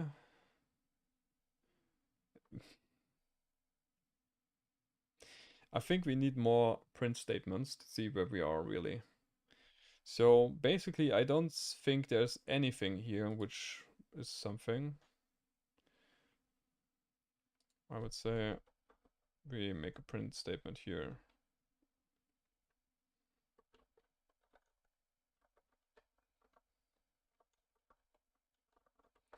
Subgraph.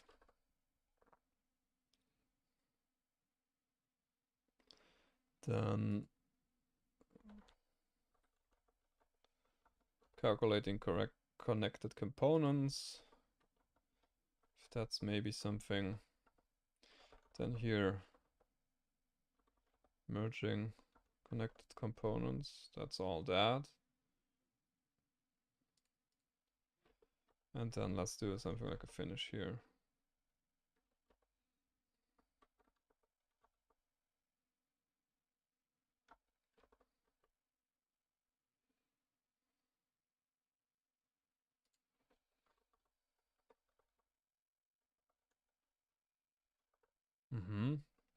Okay, now this is done.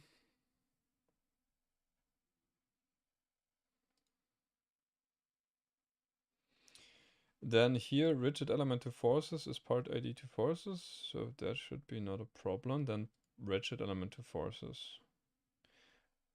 Oh, it's just finished. Okay. Yeah, so the timing things would be interesting again. So maybe I will add them later on. Because it's quite good info. Let's see the output, if the output is any correct. Ooh, no, I don't think so. 60 newtons here, 20 newtons there. That should not be it. Or is it? Well, it's good that we have the correct number of... No, we don't. Slave nodes 188. Is that correct? Yeah. There is something here. But still, I'm not very confident that this is working. Okay, first of all, let's check if that is because we did not adjust the connectivity. So the connectivity is broken, so we don't have the forces here, right? Okay, this is one thing. Then the other thing is this now an RBE3? No, this should be a rigid, right? RBE2. So this should not be a problem. Then the number of forces here, that should still be 500 newtons, right? So I'm not sure why the hell would I have first an unbalanced thing, second something which is so small. Okay, so that's two different things which we have to take into account. And by the way, the 1 million run now completed, but I'm not taking 1 million element runs in the near future because the 150k is still something to chew on. So data input, and then let's go to the mid. Let's see the MPC forces. So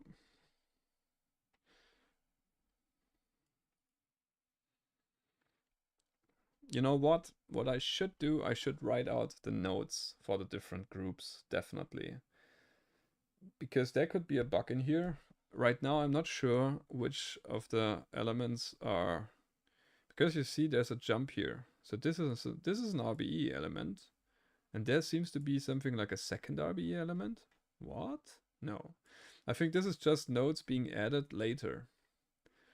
And this means that... Let's just do our quick Excel calculator and see if we can make that things make sense. So if I just paste that in here, so I know I cannot count on this. This is this is the master node. This is the master node. So all right, and then we have. So let's see. For sure, this is a group. And then we have the other group. And then we have a next group. But until where? I'm not sure why this is such a thing. Is there another break here? Yeah. No. Here. So I think those two sections should be one group. So let's just see for the X forces sum if we have something.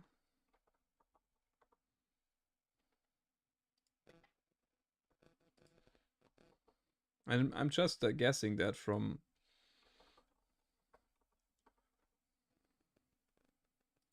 what, 1000 newtons? Huh, okay. Didn't think of that. No, there's no way how we get that. We have to add a method which writes us the data out from the connected groups, because that's just it's insane to do it differently for now, because now we have data which is big enough to have something like this, right? To just make also debugging life easier. Now, in order to test that, I think we should revert back to the MPC tools normal model. So maybe just the 3D model. Let's just try the 3D model and see what this will get us, because that should definitely run a little bit faster. What the hell is this?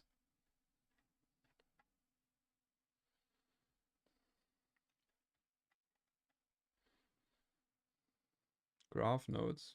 Ah, yeah, okay, that's not a good thing. Print.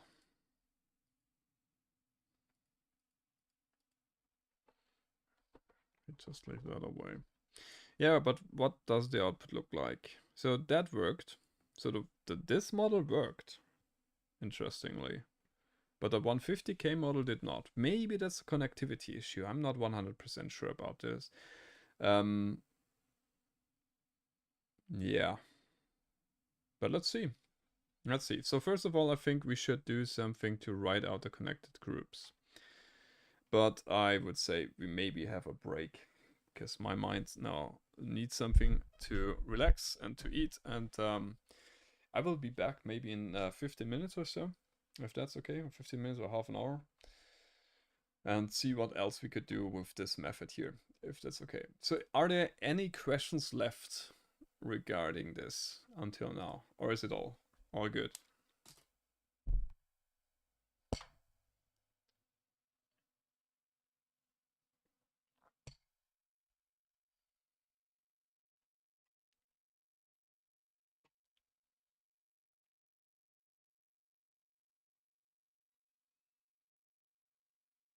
Okay, I think no questions at the time. So I will make a pause and see you maybe back later. And yeah, be happy to do some more implementation of that thing.